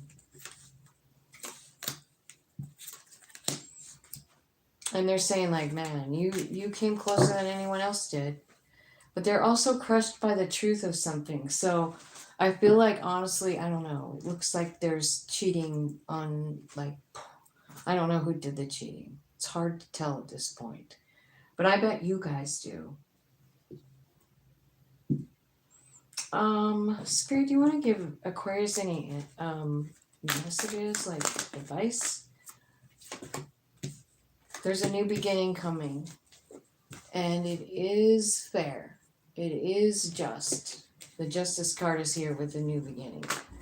So tell me about the new beginning for Aquarius. It could be a reconciliation. There's one that follows back. It could be a reconciliation, but you don't really know what to do. You don't know if you should do it or not. Two of Swords. Like, should I do this or not, you know? This is somebody you know from before. This is somebody that it could be success, lovers, Jesus. There's a lot of love here. There is. So they're coming back in. And honestly, it looks like it could be pretty dang good. So I don't know what you're going to decide. I saw the Queen of Swords at the bottom. So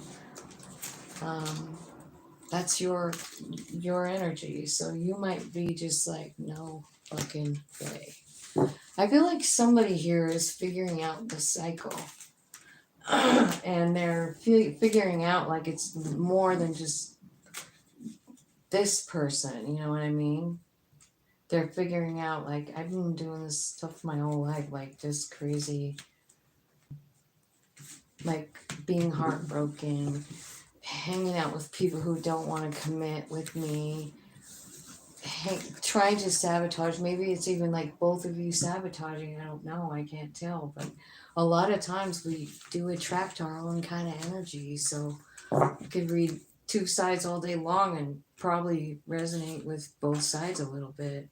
Because what we think about, we bring about. What we are is what we attract. So that's what I feel like anyway. Okay, so now we've got Aquarius, Pisces, last one. Woohoo! 2, 3, 3. Okay. Pisces, angels, spirits, and guides, ancestors, archangels, and ascended masters. Thank you so much for the reading today. I appreciate your love. I appreciate you bringing in all the people that need to hear this reading today, too. Thank you for the growth on my station, and thank you for loving me. Karmic relationship, wedding rings, photograph, and dating. Okay, so person number one is thinking about you. But I feel like they're either thinking about dating someone else or they are. I feel like the center energy is like, yeah, this is over, but I sure would like to talk to Pisces. I know it's over, but I just want to tell them. What do you want to tell them? I like you.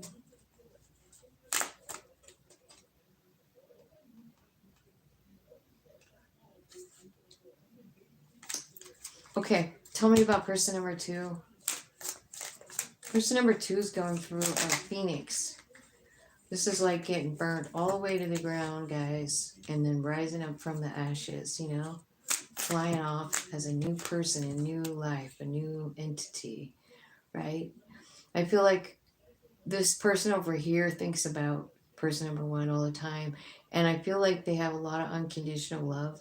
And they feel like, I hope that we can rise from this phoenix moment, you know, like everything. The phoenix is kind of like a tower on steroids, really, because it burns all the way, all the way. There's no remnant of anything there. You know, in the phoenix, it goes all the way down, and then when it's all in ashes, it rises as a phoenix. Like, you know, that's the story of that, anyways. And that's what I'm seeing over here. So I feel like person number two is like thinking about, you know, a revamping of somebody they love, you know. They love them so much. It's unconditional, it's never going away. This could be somebody that you were married to at one time or something, moved your separate ways. Could be. You know, with all the retrograding, you guys, I mean, there could be people just coming out of the woodwork, you know, coming back in to like close out a cycle, to change the dynamic in the relationship, to change the energy, that kind of thing. I feel like that's kind of what's going on here. Pisces, tell me about this person number one. I feel like you both sitting here thinking about each other. You got the same card. Divine timing, missing you, thinking about you. Proposal, the commitment. This person is thinking about the commitment. They're like, you know, we have this promise. I know we do. It's a soul promise, right? And this person is saying like, I love this person, and I want it. I want it. Okay, tell me about the mutual energy for these two. Both have great regrets. Both feel, you know, like this has definitely been a climb, right?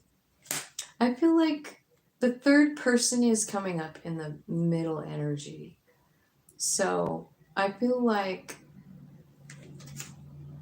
somebody's sorry about putting, maybe it's the mutual energy, so I don't know.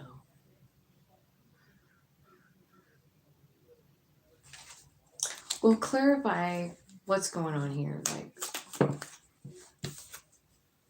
it's over. No second chances. Nope. So, yeah, it's saying it's fucking over. And it's all about the competition. There's somebody here. I mean, it looks like masculine being sorry, getting the courage to come in and say sorry. And the other person saying, like, you had your chance to commit to me, and you didn't. And I'm over it. I'm not feeding it anymore. This is not what I want. I don't want to be with someone who loves other people, you know, loves on other people. Person number two, tell me all about it. Person number two feels like they need to apologize. Maybe you blocked them.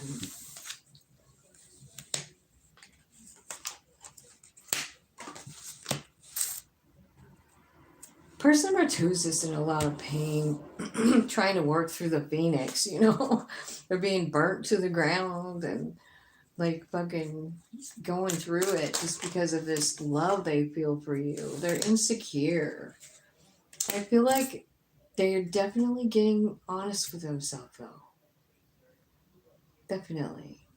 And I think when they come out of the phoenix, whoever person number two is, coming out as a divine masculine, which is an Aries, which is the emperor, which is, I am taking charge of my life right now. You know, I'm the ruler. I don't fucking, you know, I don't tolerate this shit, right? So I feel like you're, you know, person number two is really kind of stepping into some power over here. Person number one, well, they think you're coming back, or they think they're gonna get you back, right? Let's see. They're staying optimistic. See what I mean? They're like, oh no, it'll be fine. It's true love. They're the one. They know. Person number 2, how do you feel about that shit? How do you feel? Are they really the one for you? No. Person number 2 said this was a codependent relationship. I deserve to freaking be loved, you know? I want new love, Tina. That's what they're saying. I want new love. I don't fucking want that love. They already didn't love me. I'm not looking at them again. Okay, middle of the road. Healing family issues.